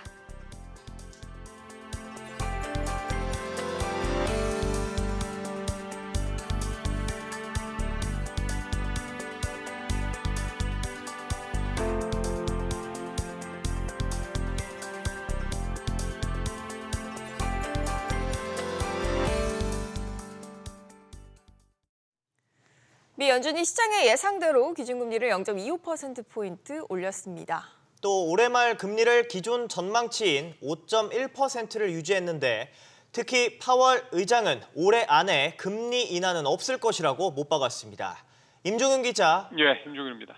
연준이 금리를 0.25%포인트 올렸죠. 그렇습니다. 연준은 오늘 현지 시간 22일이죠. FOMC 정례회의를 열었고요. 끝나고 난 뒤에 성명을 냈는데 기준금리를 현재보다 0.25%포인트 인상한다 이렇게 발표를 했습니다. 이렇게 되면 이제 미국의 연방 기준금리는 4.75가 하단이고요. 상단이 5.0%가 돼서 이제 5%에 진입을 하게 된 건데요. 금리 위기 직전이었던 지난 2007년 이후 최고 수준의 금리입니다. 연준은 오늘 발표한 성명에서 최근 미국의 경제 상황이 완만하게 성장을 하고 있고 고용 상황도 양호하다면서 다만 인플레이션이 높은 상태이기 때문에 기준금리를 인상하게 됐다 이렇게 설명을 했습니다. 사실 시장이 더 관심을 가졌던 건 앞으로의 전망 아니겠습니까? 그렇죠. 앞으로 인상 전망은 어떻게 나왔습니까? 예, 두 가지를 가지고 좀 예상을 해볼 수 있었는데요. FOMC 위원들의 금리 인상 전망을 보여주는 지표가 점도표인데 이 점도표 상의 올해 말 금리 예상치는 5.1%입니다. 이게 지난해 12월 예상치와 같으니까 유지가 된 거죠. 또 하나는 개별 FOMC 위원들의 전망인데요. 18명이 현재 FOMC 위원인데 이 가운데 10명이 올해 말 금리를 5.0에서 5.25%로 예상을 했습니다. 그러니까 이렇게 두 가지 놓고 보면 올해 한 번 정도 더 금리 인상이 있지 않겠느냐 이걸 좀 유추해 볼 수가 있는 건데요. 오늘 이와 관련해서 파월 연준의장은 시장에서 올해 말에 금리가 인하될 것이다라고 예상을 하고 있는 것 같은데 이는 시장이 크게 잘못 판단하고 있는 것이다라고 말해서 다시 한번 연내 금리 인하 가능성이 없음을 다시 한번 확인을 했습니다. 다만 이제 점도표상으로 봤을 때 내년 말 기준금리 전망치가 4.3%로 나왔기 때문에 내년 한 해 동안에만 적어도 1%포인트에 가까운 금리 인하가 있을 수 있다라는 점도 역시 예고를 했습니다. 한편 연준은 올해 물가 상승률 전망치는 3.3%, 실질 GDP 증가율 전망치는 0.4%로 직전 연준의 전망치보다 각각 0.1%포인트씩 낮췄습니다. SBS BG 임종윤입니다. 이렇게 연준이 최근 은행권 위기에도 인상을 강행하긴 했지만 긴축 강도는 낮출 것임을 시사를 했습니다. 이번 기준금리 인상 배경과 앞으로 전망될 윤지혜 기자와 조금 더 자세히 살펴보겠습니다. 윤 기자, 사실 이번에 0.25%포인트 인상, 베이비 스텝은 이 자체는 시장이 예상한 대로였습니다. 근데 앞으로 연준의 긴축 기조, 이건 좀 변화가 있다고 봐야겠죠? 네, 일단 연준이 0.25%포인트 인상 카드를 꺼낸 건 그동안 줄곧 강조했던 인플레이션 통제 의지를 벗어던질 수는 없었기 때문으로 보입니다. 은행권 위기와 관련해 제롬 파월은 기자회견에서 금리 인상 중단도 고려했었다고 했는데요. 그러나 만약에 예상 밖 동결에 나섰다면 위기가 예상보다 심각하다는 신호로 시장이 받아들일 수 있기 때문에 결국엔 베이비 스텝을 결정한 것으로 보입니다. 이는 그만큼 미 연준이 은행 위기를 심각하게 보고 있다는 걸 방증할 수도 있습니다. 네. 다만 연준은 점도표를 통해서 긴축 강도를 다소 낮추겠다 이러한 의지를 분명하게 내비쳤는데요. 점도표를 보시면 FOMC 위원 과반수가 이번 달 이후 한 차례만 더 추가 인상에 나설 것이라는 뜻을 보였습니다. 6명은 최종 금리를 5.5%에서 5.75%까지 전망을 했고 6%까지 본 사람은 1명, 또 다른 1명은 5%를 제시했습니다. 최종 금리 전망치는 5.1%로 지난해 12월 수치와 같지만 당초 시장이 예상했던 것보다는 낮은 수준입니다. 그러니까 긴축 강도가 조금 더 약해질 수 있다, 이런 얘기입니까? 네, 어느 정도 금리 인하 가능성을 일축하긴 했지만 전반적인 기조 자체는 좀 그런 표현을 했던 걸로 보이는데요. 이번 FOMC 성명에서 눈여겨볼 점은 금리 인상이 막바지에 다다르고 있다는 신호를 줬다는 겁니다. 들어보시겠습니다. 네. We no longer state that we anticipate that ongoing rate increases will be appropriate to quell inflation. Instead, we now anticipate that some additional policy firming may be appropriate. 이전에 계속된 인상이라는 표현이 적절할 것이다. 이렇게 된 것에서 약간의 추가적인 긴축으로 수정을 했습니다. 다만 파월 의장은 기자회견에서 연내 금리 인하는 생각하지 않고 있다고 다시 한번 못 박으면서 시장은 이에 반응했습니다.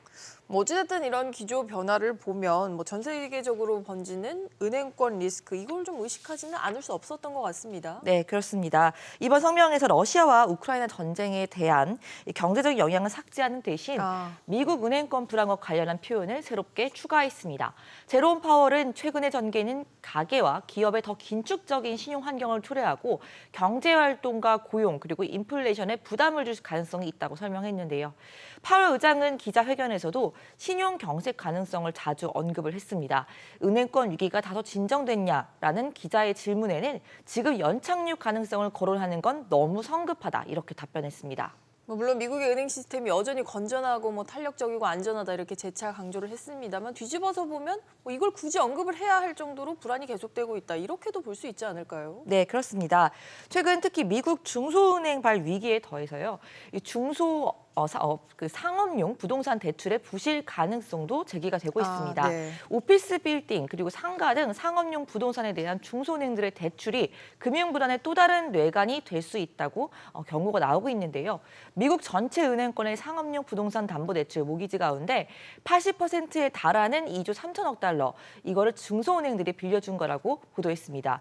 코로나19 팬데믹 직격탄을 맞은 상업용 부동산 고금리 대출자 다수가 만약에 채무 불이행 상태에 빠지게 될 경우에는 중소은행들의 결국에는 재무 상태가 크게 악화가 되면서 악순환이 이어질 수 있다는 겁니다. 계속해서 좀 쉽지 않은 이벤트들이 벌어지고 있는 것 같은데 이번 금리 인상으로 이제 한미 간 기준금리 격차는 어디까지 벌어졌습니까? 네, 1.5%포인트로 확대가 됐습니다.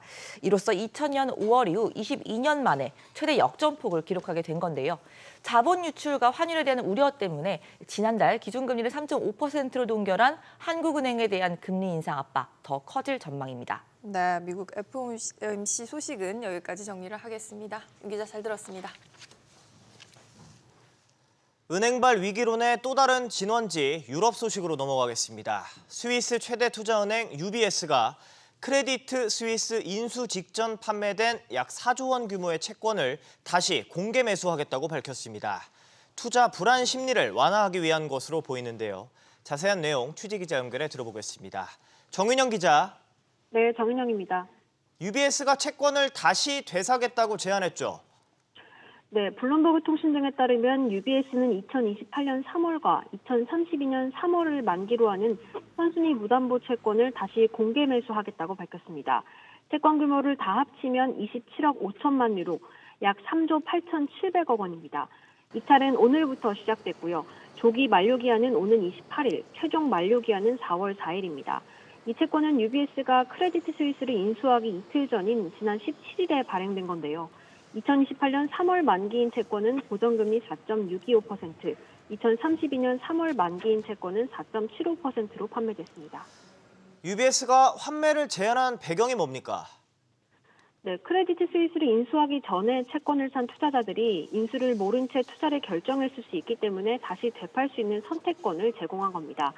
앞서 스위스 금융당국이 크레디트 스위스의 채권 가운데 약 22조 6천억 원 규모의 신종 자본증권을 모두 상각 처리하겠다는 방침까지 발표해 시장의 불안감이 커진 상황인데요. 여기에 국제신용평가사 스탠더드앤푸어스와 무디스는 크레디트 스위스 인수로 UBS의 재무적 리스크가 발생할 수 있다며 신용등급 전망을 하향 조정하기도 했습니다. 이런 상황에서 UBS가 고조된 투자 불안 심리를 완화하기 위해 나선 것으로 보입니다. 블룸버그에 따르면 이번 조치로 UBS의 채권 가격은 상승했습니다. SBS 비드 정윤영입니다. 올해 아파트를 비롯한 전국 공동주택 공시가격이 최대폭으로 떨어집니다. 재산세와 종합부동산세 등의 보유세는 3년 전보다 더 줄어들 것으로 보이는데요. 이 내용 전서인 기자와 살펴보겠습니다. 공시가가 얼마나 떨어졌습니까? 네, 국토교통부 발표에 따르면 전국의 공동주택 공시가격은 지난해보다 18.61%가 낮아집니다. 지난해 공시가가 17% 올라간 점을 감안하면 사실상 2021년 수준으로 돌아갔는데요. 국토부는 금리 인상 등으로 부동산 가격이 하락했고 공시가 현실화율이 낮아진 것이 작용했다고 설명했습니다. 1가구 1주택자의 세부담은 2020년보다 평균 20%가량 낮아진다는 것이 정부 설명인데요. 특히 고가주택이 많은 서울의 공시가격이 역대 최대폭으로 하락해서 종부세 부과 대상도 절반가량으로 줄어들 것으로 보입니다. 네, 이런 상황에서 올해 건강보험료의 본인 부담액 상한선이 오르죠. 네, 소득에 따라서 오르는 폭이 좀 다르지만 소득이 많을수록 본인 부담액이 더 늘어납니다.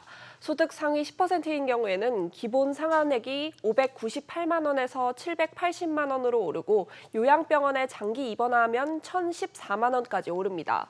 또 소득 상위 50%에게는 요양병원 장기 입원에 대한 별도 상한액이 적용되지 않았지만 이번에 모든 구간으로 확대됐습니다. 네, 올해 들어서 서울의 가계대출 연체율도 많이 올랐다고요. 네, 한국은행에 따르면 지난 1월 기준으로 서울의 가계대출 연체율이 0.34%로 3년 만에 최대치를 기록했습니다.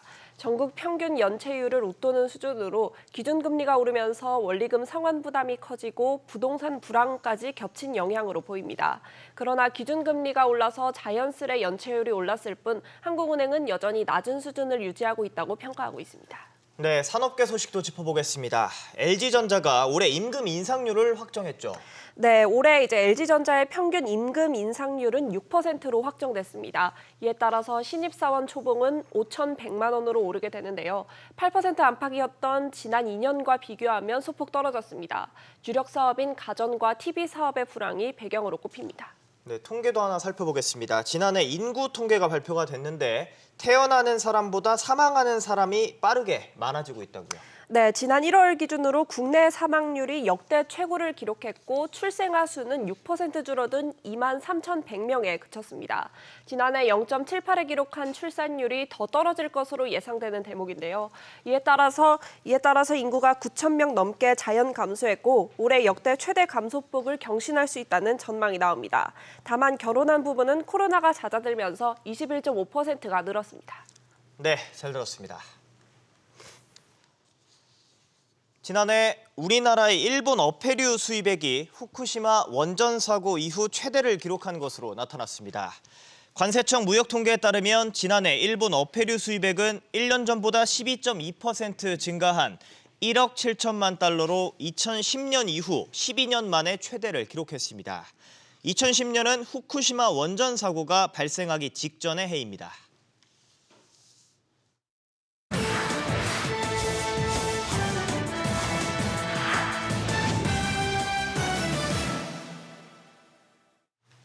테슬라가 중국 시장에서 질주하고 있습니다. 올 1분기 역대 최고 판매 기록을 달성할 것이란 전망이 나왔는데요. 로이터 통신은 중국 차이나 머천트 뱅크의 자동차 보험 등록 기반으로 추산한 통계를 인용해 이같이 보도했습니다. 통계에 따르면 올 들어 지난 19일까지 테슬라가 중국에서 판매한 전기차 수는 총 10만 6,915대로 집계됐는데요. 하루 평균 1,300대 넘게 팔린 셈이죠. 지난해 4분기 총 12만 2천여 대를 팔아 역대 최고 기록을 세웠는데 하루 평균 판매량만 놓고 보면 1분기 판매 대수가 이미 앞서고 있습니다. 주요 외신들은 테슬라가 지난 1월 중국에서 실시한 이 가격 할인 효과를 톡톡히 보고 있다고 평가했는데요. 이에 질세라 중국 최대 전기차 업체 비아디도 가격 인하에 동참하면서 경쟁에 불을 붙였는데 테슬라가 1분기 판매량을 크게 키우긴 했지만 이 같은 기간 비아디의 판매량은 테슬라의 5배를 넘겨 안방에서의 자존심을 지켰습니다. 점유율로 보면 테슬라는 중국 전기차 시장 전체 7.9%를 기록하고 있는데요. 아직 한 자릿수긴 하지만 지난해와 비교하면 성장세를 유지하고 있습니다. 한편 신용평가사 무디스는 테슬라의 장기 투자 등급을 BA1에서 BAA3로 한 단계 올렸는데요. 이번 상향 조정으로 테슬라 투자 등급은 정크에서 투자 적격 등급이 됐습니다. 중국 최대 기술 기업 위조 텐센트의 연간 매출이 처음으로 감소한 것으로 나타났습니다. 지난해 매출은 전년 대비 1% 줄어든 5,545억 5천만 위안, 우리 돈 105조 3천억 원을 기록했는데요. 순이익 역시 1년 전과 비교해 16% 줄었습니다. 텐센트 매출이 줄어든 원인은 코로나19 여파 등으로 인한 경기 침체와 규제 영향 때문인 것으로 풀이됩니다. 로이터는 중국 당국이 기술업계에 대한 단속으로 세계 최대 게임 시장에 대한 사업 전망이 불확실해지면서 이 같은 결과가 나왔다고 설명했습니다. 다만 지난해 말부터 중국이 게임 신규 판호를 발급하고 있는 만큼 이 시장에 대한 경기 회복을 낙관하는 시선도 나오고 있고 또 온라인 광고 사업의 경우 지난해 4분기 회복세를 보이면서 전년 동기 대비 15% 증가해 게임과 핀테크 부문 손실을 상쇄했는데요. 특히 지난해 말 중국이 코로나19 확산에 따른 도시 봉쇄 강화 조치를 하면서 경제적 타격이 이어졌음에도 불구하고 이 같은 성장이 이어졌다는 것이 긍정적이라는 평가입니다. 텐센트는 새 성장 동력 찾기에도 속도를 내고 있습니다. 챗 GPT 열풍 속 독자적 거대 AI 모델을 개발하며 생성형 AI 시장에도 발을 들일 준비를 하고 있습니다. 최근 미국 실리콘밸리 은행 또 스위스의 크레딧 스위스 사태로 금융시장 불확실성이 커지면서 안전자산인 금에 눈을 돌리는 투자자들이 많은데요. 금값이 사상 최고치를 돌파해 한동안 높은 가격을 유지할 것이라는 전망이 나왔습니다. 금 선물 가격은 현재 온스당 1,960달러 선에서 거래되고 있습니다. 지난 20일 장중 온스당 2,000달러를 웃돌면서 1년 만에 최고치를 기록한 것과 비교하면 다소 하락하긴 했지만 추가 상승에 대한 기대감은 상당한데요.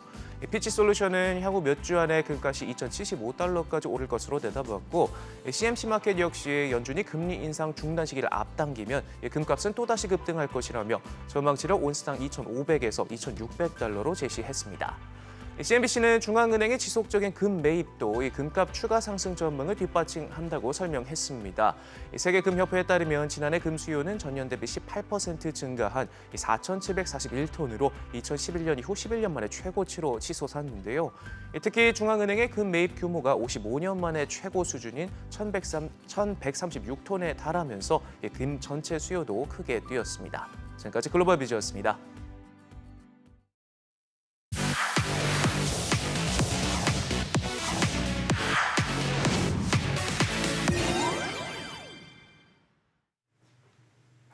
미국 연준이 기준금리를 0.25%포인트 인상했다는 소식 앞서 전해드렸는데요.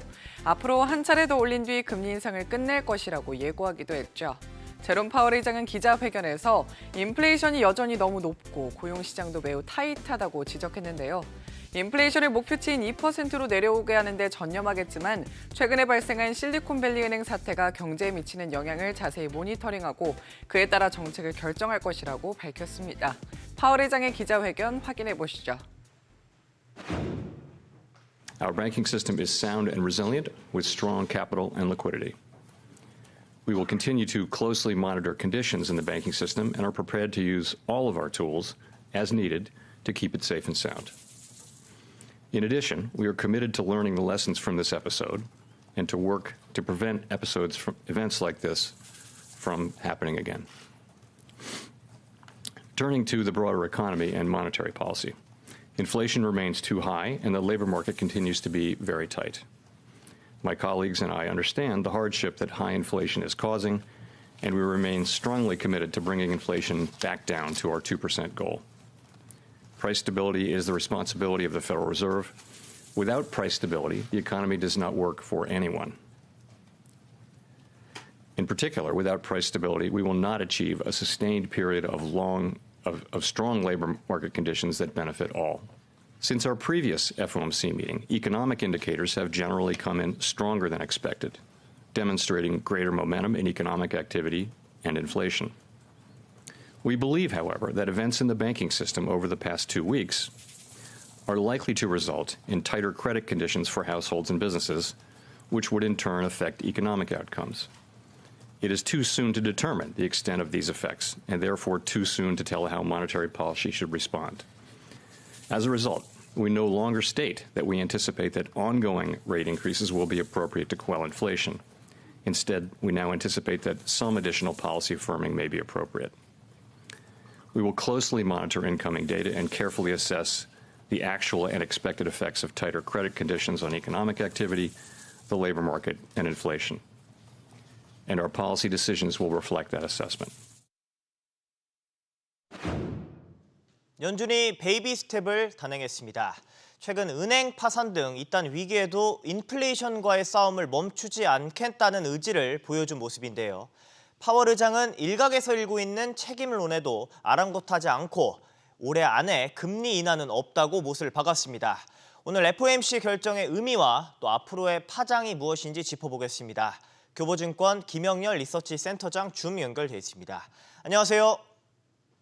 네, 안녕하세요.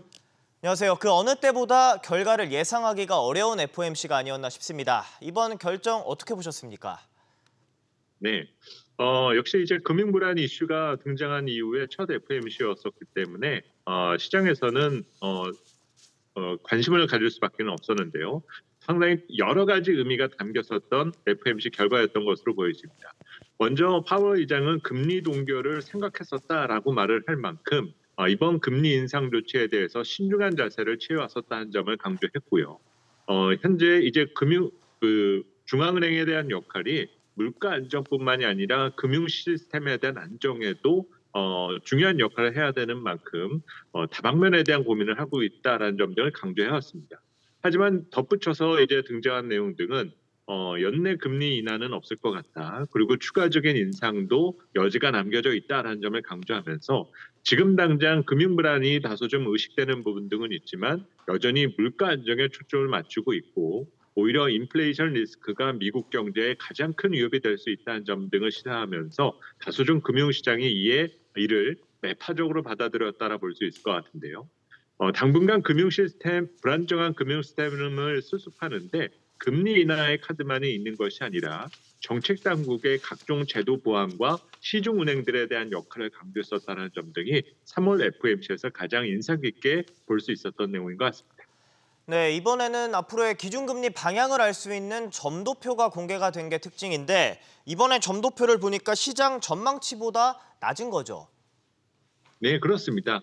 우선 금리 인상에 대한 여지들을 남겨놓기는 했지만 파월 의장이 제시했었던 최종 금리에 대한 수준이 어느덧 도달했다라고 볼 수 있을 것 같고요.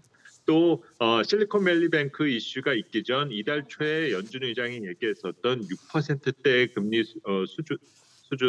수준은 조금 과도한 의미로 이제는 해석하는 부분 등이 필요할 것 같습니다. 문제는 완화 스탠스에 대한 전환을 우리가 의식할 부분이 있겠는데요. 3월 FOMC가 열리기 이전에는 올 가을 정도, 한 9월에서 10월 정도에는 인하가 시작될 수 있다는 점 등을 제기를 했지만 아직까지 이에 대해서는 조금 이번 금융불안 사태가 전개된 사항을 살핀 이후에 판단해야 될 문제로 평가해 볼 수 있을 것 같습니다. 네, 이번에 일단 은행 파산 사태를 두고 파월 의장의 책임론이 커지고 있습니다. 특히나 이번 기자회견에서 파월 의장이 어떤 말을 할지 참 관심이 많았는데 센터장님께서는 어떻게 보셨습니까?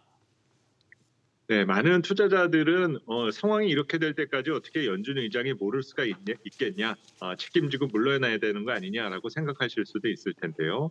하지만 알려드릴 부분이 있다면 이전 금융위기 때 연준 의장이 바로 벤 버냉키 연준 의장이었었죠.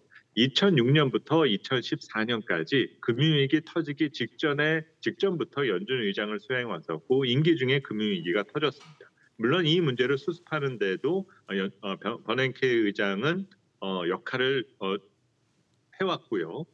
헬리콥터 벤이라는 조롱까지 받아가면서 해왔지만 이는 어쨌든 금융위기를 극복하는 데 기여한 측면 등이 있었고 지난해 버냉키 의장은 노벨 경제학상을 받았습니다. 단지 제롬 파월 의장이 이번 문제를 전혀 의식하지 못했다는 점에 대해서 문제를 지적하기보다 얼마큼 지금의 문제를 빨리 수습할 수 있느냐에 대한 초점을 갖춰두는 것이 중요할 것 같고 이 과정에서 미국 정부와 얼마나 호흡을 같이 할 수 있는지가 중요한 관전 포인트가 되지 않을까 보여집니다. 알겠습니다. 옐런 장관도 모든 예금을 보호할 것을 시사를 했다가 한 발 물러선 모습을 보였습니다. 최근에 미국 금융권 문제가 없을까요? 우선은 특화은행 그리고 중소형 은행에서 뱅크런 사태가 이런 금융불안의 이슈 등을 가져온 만큼 추가적으로 이와 비슷한 문제가 발생할 수 있는 개연성은 충분히 있다 볼 수 있습니다. 문제는 이것이 금융 시스템 전체로 번질 수 있느냐라는 점인데요. 다행스러운 것은 시중은행들과 상업은행 등은 이 같은 문제를 크게 의식하고 있지가 않고 대신 그래도 신중하게 보자고 하는 부분 등은 이런 이슈 등으로 인해서 대출 환경이 악화되고 이런 대출 환경 악화가 결국 실물 경제에 부정적 영향을 미칠 수 있으니 그 과정에서 발생되는 문제는 조기에 잘라내자라는 방향을 강조하려 하는 부분인 거죠. 옐런 의장이 조금 왔다 갔다 하는 일관되지 못한 반응을 보이고 있다는 것은 금융 시스템에 대한 신뢰는 분명히 있는 측면 등은 있지만 꼭 보호해야 될 것과 꼭 그렇지 않아야 될 것에 대해서는 명확한 기준을 제시하겠다는 쪽으로 해석해 볼 수가 있습니다. 결국은 앞으로 등장 가능한 여러 가지 잠재 불안 요소 등이 금융 시스템에 잠재되어 있다는 것을 시사하는 내용으로 볼 수가 있겠습니다. 알겠습니다. 마지막으로 참 한국은행에도 관심이 쏠리긴 하는데 어느 때보다 불확실성이 참 큽니다. 이런 상황에서 투자 전략을 어떻게 세우면 좋을까요? 네, 당분간 고금리 환경에서 비롯된 실물 경제의 부담이 금융 시스템을 자극하기 시작했다는 점 등을 우리가 주목할 필요가 있겠고요. 그리고 이런 현상 등은 최소한 2분기와 3분기까지 계속 진행될 수 있는 여지가 있습니다. 실리콘밸리뱅크 그리고 또 크레딧 스위스 등과 같은 문제 등이 등장해서 이를 해결하기 위한 여러 가지 정책들이 나왔다라고 하는 점이 문제의 등장, 답을 구함이라고 우리가 해석하기보다는 여전히 진행형의 문제를 우리는 보고 있다라고 판단하는 것이 필요할 것 같은데요. 당분간은 호흡을 짧게 가져가는 것이 중요한 때인 것 같고 특히 하나의 팁을 말씀을 드리자면 금융불안 이슈가 등장할 때 가장 주의해야 될 것은 바로 주말입니다. 주말에 예상치 않았었던 변수의 등장과 잠재 불안 요소와 뉴스 등이 등장할 수 있는 여지 등이 있기 때문에 당분간 주 후반에는 경계감을 조금 더 높이는 자세로 대응 전략을 마련하시는 부분이 필요한 때인 것 같습니다. 알겠습니다. 지금까지 교보증권 김영렬 리서치 센터장과 함께했습니다. 오늘도 고맙습니다. 감사합니다.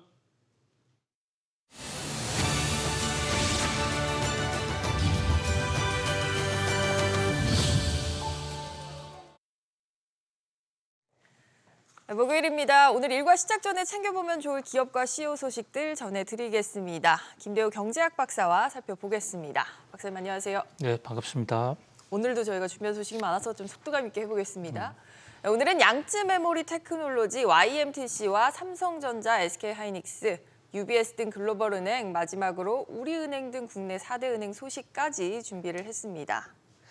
미국이 반도체법 지원금이 국가안보를 저해하는 용도로 사용되지 않도록 반도체법 가드레일, 안전장치 조항의 세부 규정안을 공개를 했습니다. 당초 우려했던 것보다는 규제가 다소 완화됐다 이런 평가가 나오고 있는데요. 오늘 첫 번째 소식으로 살펴보겠습니다.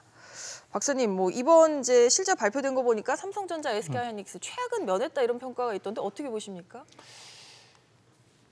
최악을 면했을까? 이렇게 저는 오늘 반문하고 싶습니다. 네. 도대체 뭐가 최악이냐?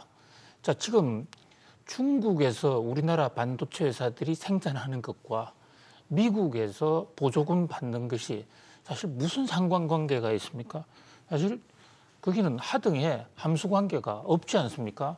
미국이 반도체 산업의 자국 생산 기반을 넓히기 위해서 외국 기업들 좀 와달라. 그래서 삼성전자 같은 데는 지금 이미 공장을 착공했어요. 그렇죠. 그런데 착공하고 난 이후에 지금 보조금의 가드레일이라는 게 나왔거든요. 자, 이 보조금을 수령하면 다른 국가에서 그 생산을 하면 안 된다. 원래는 이제 투자를 하면 안 된다. 이렇게 막연하게 투자 금지 이렇게 알려져 왔어요. 그런데 이번에 나온 것은 그 중국, 러시아, 이란, 북한 등에서 네. 투자를 얼마까지 할 수 있느냐라는 세부적인 지침이 나온 겁니다. 근데 이게 10년간 5%예요. 첨단 반도체, 우리 삼성전자나 SK가 만들어내고 있는 것은 첨단 반도체에 들어갑니다. 그렇기 때문에 10년간 5% 이상 정산하지 말라? 이것은 공장을 확대하지 말라라는 얘기와 다름이 없다. 그런 면에서 전면하지 말라는 거하고 5% 이상 하지 말라는 거 조금은 차이가 있겠지만, 그러나 전면이 아니고 5%에서 안도의 한숨을 쉴 수 있게 됐다? 이거는 아니다는 거죠. 그러니까 제 개인적인 생각으로는 전면하지 말라는 거나 5% 이상 하지 말라는 거 둘 다 최악이지. 어떻게 최악을 면했느냐 이런 거예요. 지금 우리나라 반도체 회사들 거의 40%를 중국에서 생산하고 있습니다. 네. 그런데 지금 이 대목과 관련해서 블룸버그 통신의 분석을 한번 보면요. 블룸버그는 아주 딱 잡아서 바이든 정부의 칩스법 가드레일로 삼성전자, SK하이닉스, TSMC는 차질이 생길 것 했습니다. 근데 그중에서 TSMC는 좀 예외입니다. 왜냐하면 다음 조항을 보면요. 메모리 반도체 기업이 중국 사업에 특히 더 엄격한 제한을 받을 것이다.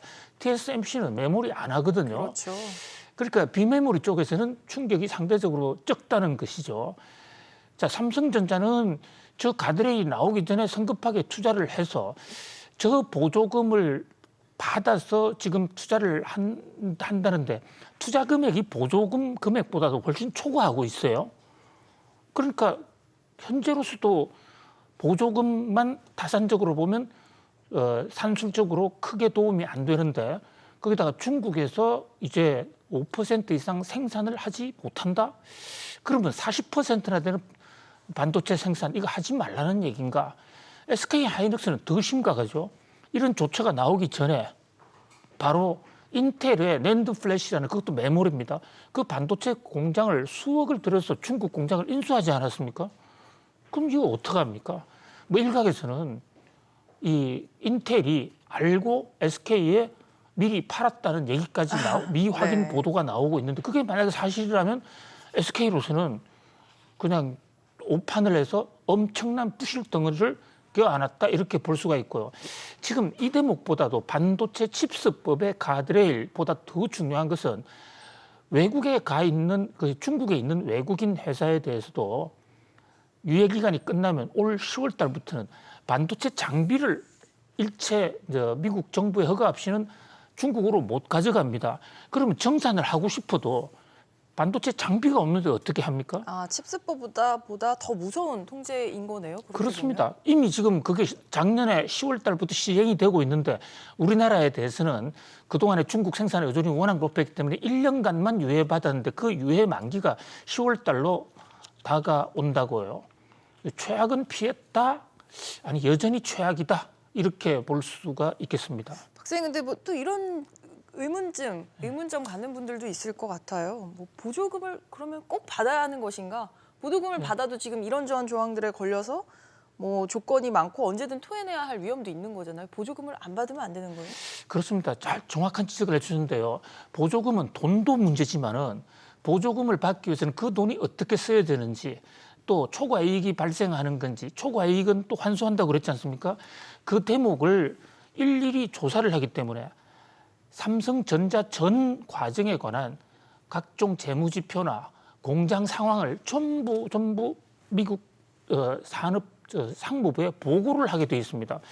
이런 식으로 반도체는 비밀이 굉장히 중요한데 상당히 지금 보조금을 받게 되면서 불편한 점이 많을 것 같아요. 자, 그런데 보조금을 안 받으면요. 이미 지금 삼성전자는 텍사스에 공장을 짓고 있는데 보조금 안 받으면 보조금 받는 미국 회사들하고는 경쟁이 안 된다. 경쟁이 안 되지 않습니까? 그런 걸 알았는지 몰랐는지 미국 회사들은 이미 중국 반도체 메모리 공장은 다 처분을 했단 말입니다. 다는 아니지만은 그런 각도에서 꼭 현대차하고 비슷한 케이스예요. 현대차도 미국에 오면 보조금 줄게 했는데 미국의 전기차 생산할 때까지는 안 준다 해서 지금 보조금 못 받고 있지 않습니까? 인플레 감축법에 따라서. 예. 근데 이것은 또 반도체 칩스법에 따라서 이번에는 삼성전자와 SK 하이닉스가 직격탄을 맞게 됐다. 그런 면에서 우리 정부 입장에서요. 우리 정부가 물론 잘못한 것은 없지만은 통상 외교를 좀 적극적으로 할 필요가 있다고 봅니다. 그런데 우리 지금 대통령실의 최상목 현재 경제수석 같은 경우는 굉장히 이제 물론 외교적으로 굉장히 여유 있는 발언 또 그 외교를 고려한 굉장히 차원 높은 발언이겠죠. 그러나 이익을 최대한 같이 공유하자는 취지로 이해하고 있다. 그러니까 문제 없고 미국에 대해서 감사하다. 그렇게 오판이 될 수가 있단 말이죠. 중국 내 보유 중인 제조 설비 운영에 차질 없습니다. 그런데 정산을 못하면 경쟁이 되냐고요. 기술 업그레이드, 추가 확대도 가능할 것으로 5% 내에만 가능합니다. 말은 다 맞는 얘기인데 기업들은 타격이 크다. 그런 면에서 물론 외교적인 표현이겠죠.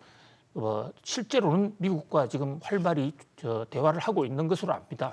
보다 또 적극적인 자세로 이런 좀 재계의 의견을 반영을 해 주셨으면 하는 그런 마음입니다. 네, 지금 청와대의 발언은 한국 측의 요구사항이 그래도 잘 반영이 됐다 이런 반응인 것 같은데 조금 평가가 갈릴 수 있겠죠. 지금 이 이제 규제의 대상이 된 중국도 이제 이런 미국의 견제에 맞불을 놨잖아요. 그 YTMC라는 회사를 전폭적으로 지원하더라고요. 그렇습니다. 그 대목이 저는 더 지금 충격적입니다. 미국이 한국의 삼성전자나 SK 하이닉스에 대한 정산을 10년간 5% 이상 못한다라는 그런 반도체 칩스법 가드레일을 발표한 날 중국 당국은 YMTC에 2조 5천억 원의 거액의 자본을 투자해서 중국에서 직접 만들겠다 이럽니다. 자, 지금 YMTC 양쯔 어떤 메모리 반도체 회사인데요. 이 반도체 회사는 별명이 중국의 삼성전자입니다. 중국에서 메모리를 제일 많이 생산하는 회사고요. 실제로 삼성전자의 고급 기술 인력들을 많이 스카우트해 갖고 삼성전자 따라잡는 데 모든 총력을 기울이는 시진핑 국가주석의 반도체 굴기의 상징이기도 하거든요. 그런데 이 회사에 돈을 투자를 하면 삼성전자는 10년간 5% 이상 정수를 못하는데 YMTC에서는 수백 % 정산을 하면 규모의 경제 측면에서 밀리겠죠. 우리들 굉장히 불리한 점이 많아진다. 보란 듯이 중국 입장에서는 한국과 미국을 일타 양피 양쪽을 다 때리는 거죠. 특히 이 중국 외교부 대변인 발언 중에 아래쪽에 있는 발언 주목할 만합니다. 미국은 패권을 지키기 위해 동맹국의 이익을 희생시키는 일도 불사한다. 그걸 우리를 겨냥했다고 봐야 될까요? 바로 삼성전자와 SK 하이닉스를 직격탄을 날린 겁니다. 참 이 보조금을 받아야 될지 말아야 될지 이제 삼성전자, SK 하이닉스의 셈법도 조금 복잡해질 것 같은데 추가로 업데이트가 되면 또 전해드리도록 하겠습니다. 금융권으로도 넘어가 보죠. 스위스 최대 금융기관인 UBS가 위기에 처한 경쟁자 크레딧 스위스를 인수하기로 한 이후에 UBS의 신용 등급이 함께 흔들리고 있습니다.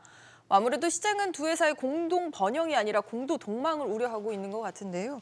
박사님, 지금 보면 그 신용평가사 무디스에 이어서 피치 역시도 UBS를 좀 주시하고 있습니다. 그렇습니다. 전 세계에서 가장 영향력이 있는 신용 등급 부여기관, 신용평가 기관이 3개가 있지 않습니까? 무디스, S&P, 피치가 있는데요. 무디스와 S&P는 아주 발빠르게 이미 UBS에 대한 신용 등급 평가 관찰 부정적이라는 것은 지금 당장의 신용 등급을 조정한 것은 아니지만 앞으로 관찰해서 여차하면 내릴 수도 있다라는 시그널이거든요. 그걸 이제 안정적에서 부정적으로 하향을 했는데 여기에 이어서 무디스와 S&P에서 피치는 비교적 유럽 기업에 대해서 호의적인 세계 3대 신용평가사들이 다 미국 회사이긴 합니다만 피치는 미국과 영국의 합작 회사입니다. 그래서 유럽에 대해서 사정을 좀 잘 알기도 해요. 그런 면에서 특히 의미가 있다 이래서 보는데 자, 부정적 관찰 대상으로 올리면서 그 이유를 3가지를 제시했습니다. 현재 지금 UBS와 CS 두 은행의 신용에 미치는 불확실한 여파가 있을 수 있다. 그다음에 가운데가 제일 중요합니다. 인수 과정에서 UBS에 발생할 이행 위험, CS의 위험이 UBS로 전가될 수 있다라는 왜냐하면 지금 CS의 부실은 100% 확인이 된 게 아니기 때문에 잠재된 부실이 있을 수가 있거든요. 그것이 UBS로 전가될 수가 있다. 그다음에 또 CS를 통합하는 과정에서 구조조정 과정에서 구조조정이 그렇게 쉽지만은 않습니다. 어렵죠. 인력 구조조정도 그렇고요. 그렇습니다. 돈의 구조조정, 사업의 구조조정 그 과정에서 문제가 있을 수 있으니까 부정적으로 일단 보고 예의주시하겠다. 이게 피치 보고서의 내용입니다.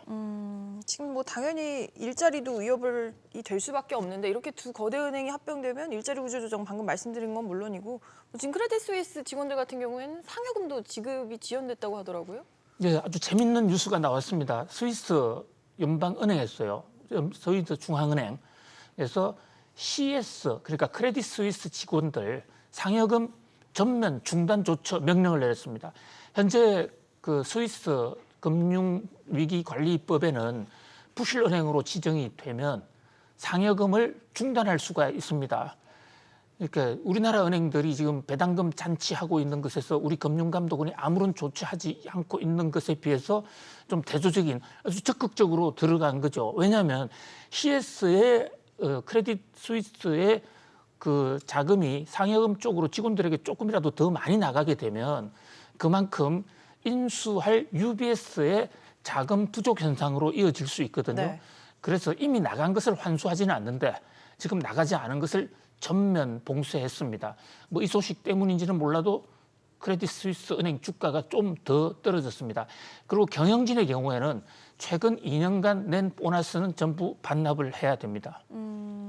사실 뭐 근로자들 반납해야 입장에서는 된다고 노조가 주장하고 있는 것이죠. 네, 근로자들 입장에서는 경영진과 CS 경영진 또 당국이 저지른 실수 때문에 그런 이제 대가를 직원들이 치르고 있다. 뭐 이렇게 돼서 되게 불만이 많은 것 같아요. 그렇습니다. 그래서 스위스 노총에서는 경영진들은 보너스를 2년간 전부 다 토해내라.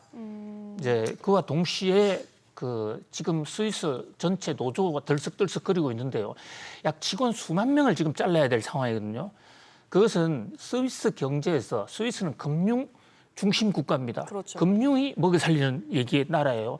그런데 여기서 크레딧 스위스 직원들이 한꺼번에 17,000명 이상 실직을 시킨 그게 IB 부분에서만 17,000명이에요. IB에서만요. 예, 그렇게 되면 스위스의 고용이 위태롭게 된다.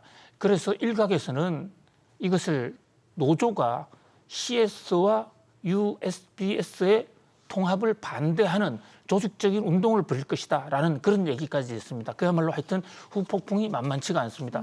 그런 때문인지 UBS 주가가 지금 좀 떨어졌어요. 앞으로의 작업이 더 쉽지가 않을 것 같습니다. 사실 보면은. 국내 금융권 소식으로도 또 자연스럽게 연결이 될 것 같은데요. 임종용 전 금융위원장이 우리금융지주 차기 회장에 내정된 이후 특정 학교 출신이 우리금융과 우리은행 인사에서 약진하고 있다고 합니다. 박사님은 어느 학교죠? 요즘 뭐 연포탕 얘기도 있고 연대하라고 그러는데 사회적 연대하라고 그랬지 연대 출신들 특혜주라 이런 얘기는 아니거든요. 네. 그런데 임종용 우리금융 회장 내정자 저분 아직 회장도 되지 않았어요. 네, 이제 주총을 거쳐야 되죠. 네, 내일이죠. 주총 안 됐기 때문에 임종용 내정자가 한 인사는 법률적으로 무효입니다. 그럼에도 불구하고 내부적으로 있는 직원들을 통제해서 대대적인 인사를 했는데요. 9개 부문장을 전원 교체했는데 한 명만 유임시켰어요. 연세대 출신 이성욱 씨. 그리고 새로 막 뽑았는데 와그장창 또 연세대 출신들. 자, 연세대 출신 물론 훌륭한 분들이 많죠. 그렇기 때문에 연세대 출신들을 임용하는 것 그 자체는 문제가 없습니다. 실력 있다면 임용을 해야 되겠죠. 그런데 우리은행이 어떤 곳입니까? 우리 돈으로 살린 은행입니다. 그래서 우리은행 아닙니까 지금. 사실 저게 상업은행과 한일은행인데 망했어. 세금으로 살린 은행이 있지 않습니까? 근데 저 은행에 계속 상업은행 출신 또 한일은행 출신이 계파 싸움을 하고 있었어.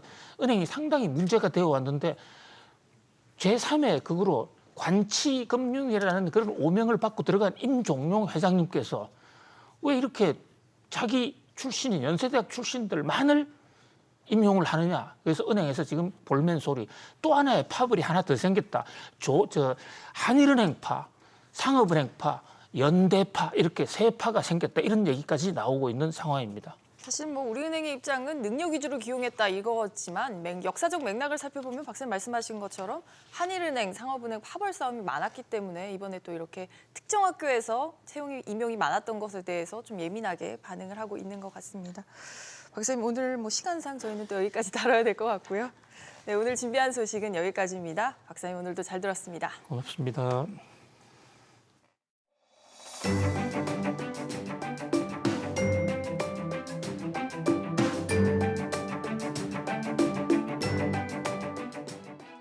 안녕하세요. 캐웨더 라이프스타일 예보 박유라입니다. 전국 곳곳에 메마른 대기를 적셔주는 단비가 내리고 있습니다. 서쪽은 오전에, 동쪽은 오후에 대부분 그치겠는데요. 양은 경상권으로 5에서 30, 그 밖의 지역은 1에서 5mm가 되겠습니다. 한편 오후부터 내일 사이 서쪽 지역은 강한 바람이 불겠습니다. 또 오후부터는 황사도 유입되는데요. 중서부와 전라, 영서를 중심으로 먼지 농도가 나쁨 단계까지 오르겠습니다. 호흡기 건강을 위해 보건용 마스크를 착용하고 바깥 활동은 되도록 자제하셔야겠습니다. 다음은 자세한 지역별 오늘 날씨입니다. 중부지방 낮 동안 포근하겠습니다. 서울 22도, 대전 17도, 춘천은 21도까지 오르겠습니다. 동해안도 온화한 날씨가 예상됩니다. 낮 최고 기온 속초와 강릉 14도를 보이겠습니다. 남부지방 어제보다 기온이 낮지만 포근하겠습니다. 한낮 기온 전주 17도, 부산 18도가 되겠습니다. 전해상으로 비가 오다 그치겠고요. 물결은 최고 3.5에서 4m까지 매우 높게 일겠습니다. 오늘 저녁부터 찬 공기가 유입되면서 때이른 고온 현상은 주춤하겠습니다. 날씨였습니다. 목요일 아침 모닝벨이 준비한 소식은 여기까지입니다. 시청해주셔서 고맙습니다.